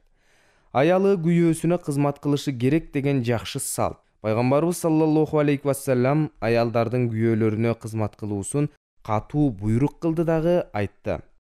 Эгер мен Аллахтан башка бирөөгө сажда кылуу буйрулганда, аялы күйөөсүнө сажда кылуусун айтмакмын. Себеби күйөөсүнүн аялда болгон акысы абдан чоң. Эгер аял эркектин сөзүн укпаса, анда ал аялга периштелер да, эркек да чогуу каарданат. Эркек адамдын аялы үчүн татыктуу болуусу. Азыркы учурда коомчулукта көрүп жатабыз, канчалык эркек адамдын аялы үчүн татыктуулугун. Бирок чынында эркек үй бүлөсүн толук камсыздоого милдеттүү жана ошол бардык тараптан болуусу керек. Мисалы, үйдө эмне жетпесе, ошого толук жардам берүү, аткаруу зарыл. Эркек адам үй бүлөлүү болгон соң эч качан кыянатчылык деген нерсени ар дайым эстеп жүрүшү керек. Бирок тилекке каршы азыр коомчулукта ажырашуу себеби ар башка кыздар менен сүйлөшүп, ошол себептен ишенич жок, махабат жок, жашоосу бузулду. Биринчи, арак ичпе, экинчи, намаз окуу, үчүнчү, такыба бол, төртүнчү, универсалдуу, ар тараптуу ата бол. Ажырашуу жана ажырашууну алдын алуу. Азыркы учурда жалпы коомчулукта өтө зарыл болгон маселе жана олуттуу көз караш менен кадам таштоого ашыга турган нерсе бул үй бүлө. Эмнеге дегенде, азыркы учурда тилекке каршы адамдын төбө чачын тик тургуза турган үй бүлөдөгү ажырашууну, үй бүлөдөгү зордук зомбулук, аял, бала чакага болгон кыйноо жогорку деңгээлде чечиш үчүн өтө муктаж болуп турабыз. Ошондуктан ар бирибиз биринчи мезгилде үй бүлө куруудан алдын көп тармактуулук, интеллектуалдык билимин, руханий билимин, адамдык факторлоруна көңүл бөлбөй турмуш сапарына аттануудабыз. Ошол себептен ар кандай дүнүйөлүк кээ бир кызыкчылык негизинде кайненелер бала менен кыздын бактысын бузушуп, орто жолдо балдары жетим калып, ар кандай жаман иштерге күбө болуудабыз. Эгер бардык нерсени эске алып карай турган болсок, эртең мамлекетибиздин келечеги боло турган жаштар үй бүлөдө толук мээрим албай чоңойсо, анда эртең кийинки муундар кандай жол менен барат деген ой келет. Эч качан сиз өз үй бүлөңүзгө карата жаман жолго барууга акыңыз жок. Сүйүү көзү бул жерде жезди алтын кылып көрсөтөт демекчи, Сиз эгер үй бүлө куруудан алдын толук милдет укуктарды билип, анан турмуш жолуна аттанганыңыз жакшы болот. Мамлекетибизде ушуга окшогон жаман нерселер, ажырашуу жана башка ушул сыяктуу үй бүлөгө тиешелүү маселе жаралбаш үчүн сөзсүз бардык нерселерге даяр болууңуз керек. Өлкө боюнча ушул убакка чейин канча деген үй бүлө ажырашса, быйылкы жылдын эсебинен жаман илдет, коронавирус жайылып, коомчулукту өтө чоң анга такады. Ушундай оор апаат күнүндө өлкө боюнча көп үй бүлөлөр ажырашып, ар кандай зордук зомбулук менен көп үй бүлө тиешелүү уюмдарга арыз менен кайрылышты. Балким бул илдет азыркы учурда өлкөнүн кийинки келечеги жана чоң бакыты боло турган жаш үй бүлөлөрдүн кандай абалда экенин билдирди. Бир жылда өлкө боюнча 49.400 үй бүлө баш кошушса, алардын 11.000-и өз очогуна суу септи. Ар бир облуста 500дөн кем эмес үй бүлөлөр мындан ары чогуу жашай албайбыз деп өз ара эки жолго түшүүдө. Бирок эң эле аянычтуу, кейиштүү тагдырларга күбө болбой кое алган жокпуз. Мисалы, ажырашсам эл эмне дейт деп олтуруп, керек болсо өлүмгө чейин барууда. Жалпы КМШ мамлекеттеринин эсебин алып караганда, Кыргызстан алдыңкы орунду эч качан берген эмеспиз. Эң эле көйгөйлүү маселе экономика, бюджет, чек ара, акча, байлык, бийлик эмес, балким үй бүлө институту болуп жүрбөсүн. Миграциядагы ажырашуу маселеси. Никелешүү базарга барып келгендейби, же эмнеге жаштар оңой ажырашат? Коомчулукта ажырашууну алдын алуу үчүн атайын окуу уюштуруу керектүү маселе.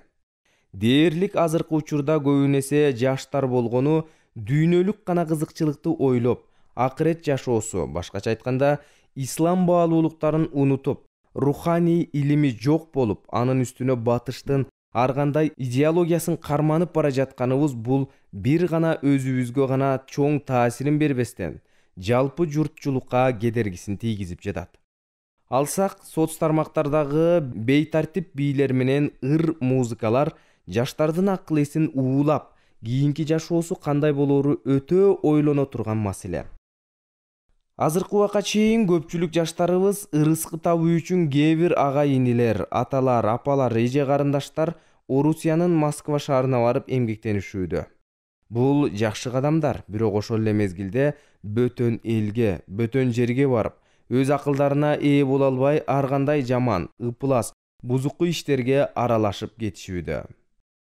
Жаңы эле үйлөнгөн жаш жубайлар ал жака барып, кайдагы бир убактылуу акча, дүнүйө үчүн өз бактыларына балта чабууда. Бирок жаман айтпай жакшы жок деген сөз бар элибизде. Ар бирибизди оңдоп жакшы иште көмөктөшүп турбасак, анда бизди ким келип колдойт? Мамлекетибиздин эртеңки тагдырын ким ойлойт? Башка улуттун адамы келип оңдоп береби? Жок, эч качан андай эмес. Туура, ал жакта дагы ыйман жолунан тайбай жүргөн бир туугандарыбыз жокпу? Бар албетте. Биздин кыз жалпы улуттун жүзү, жалпы кыргыз элинин кызы. Ошондуктан аларга туура жолду көргөзүп коюу туура жана жакшы иш. Бойдок кыздарыбыз ал жака барып, алданып, кыздык пардасынан ажырап, көбү боюнан алдырып келсе, бирөө ушул кызды келин кылып калайын дейби? Ошол эле учурда эркектер өзүбүз күнөөлүү болуп жатабыз бардык нерселерге. Эгерде ар бир кыргыз жигити намыстуу, кайраттуу, диндар, ыймандуу болсо, мындай нерселер, улутту уят кылуу деген нерсе болмок эмес. Жалпы жаштардын азыркы учурда үйлөнгөндөгү жубайынын алдындагы укук милдеттерин билбегенден улам ажырашуу болууда. Алсак көбүнчөсү ажырашуу эки себептен улам көп болот экен. Биринчи, дүнүйө, жашоодо Аллах Таалам эмнеден тыйса тыйылалы жана эмнеге уруксаат берсе ошону кылалы. Арам нерсени арам деп билели, адалды адал деп билели. Кайнененин камырынан дейт. Бирок азыркы учурда үй бүлөдөгү көп маселелерди кайнене чечип коюуда. Кандай болгон учурда дагы чечилбеген маселе жок. Ошого ар бир үй бүлөгө тиешелүү иштерди олуттуу көз караш менен чечүү керек. Калың, тойго кеткен чыгымдар, кудалардын ортосундагы аласа бересе маселеси, сеп, акча, байлык, бийлик, машина, үй жана башка ар кандай дүниелік иштерден ажырашуу көп болууда. Аллах берген кичине өмүрдө эч качан байлыкка азгырылып жолдон чыкпайлы туугандар. Экинчи, такыбасыздык. Жашоодогу, башкача айтканда, үй бүлөдөгү эң көңүл бура турган нерсе бул такыбалык. Адам үй бүлө отун жандырган соң, ал анын мыйзамдарын эч качан бузууга акысы жок. Мисалга, үй бүлө куруп алып деле ар ким менен сүйлөшө берет, ар ким менен тамактана берет, ар кайсы жерде уктай берет. Өзү негизи шарт боюнча үй бүлө курган соң, өзүңдүн үйүңдөн ич, береке болот. Ар кайсы кыз менен сүйлөшпө, болбойт, эки дүйнөң бузулат. Үчүнчү, аялы күйөөсүнүн укуктарын билбөөсү. Анткени азыркы учурда көпчүлүк аялдар турмуш курган соң эч качан өздөрүн бийик сезбеши жакшы нерсе. Эмнеге дегенде күйөөсү тойдон кийин аманат катары алган соң, кыз өзүн толук эрине тапшыруусу керек. Азыркы учурда кээ бир аял заты өзүнүн укуктарын, милдеттерин билбей, үйдөн уруксаатсыз чыгып, күйөөсүнүн көңүлүн калтырып жатат. Төртүнчү, аял заты эрине баш ийүүсү бул үй бүлөлүк чоң бакыт жана береке. Ошол тартип менен үй бүлө эч качан урабай сакталат. Пайгамбарыбыз саллаллаху алейхи вассалам да аялдарды күйөөсүнө баш ийүүсүн толук буйрук кылган. Ошондуктан күйөөңүз сиздин бейишиңиз же тозогуңуз. Эч качан эч бир үй бүлө бузулбасын. Ар дайым бактылуу болуңуздар. Чоң бакыт каалайм ар бириңиздердин үй бүлөңүздөргө. Кыргызстаныбыздын дегеле жалпы адамзаттын очогу усулбасын. Бири-бирибизге бакыт каалоо бул мусулман адамдын башка мусулман бир тууганына өзү жакшы көргөн нерсесин багыштоо, каалоо экен. Бардык кыргыз элинин үйүнө кут тамсын, деп уулуңуздар Абай Карабаев. Бул жарыкта эч бир адам кемчиликсиз болбойт. Ошого китепте кеткен кемчиликтерибизди кичипейилдикке оңдоп коюңуздарды өтүнөм. Ушул китептин басылышына демөөрчү болуп берген Жээнбеков Дастан агабызга терең ыраазычылык билдиребиз.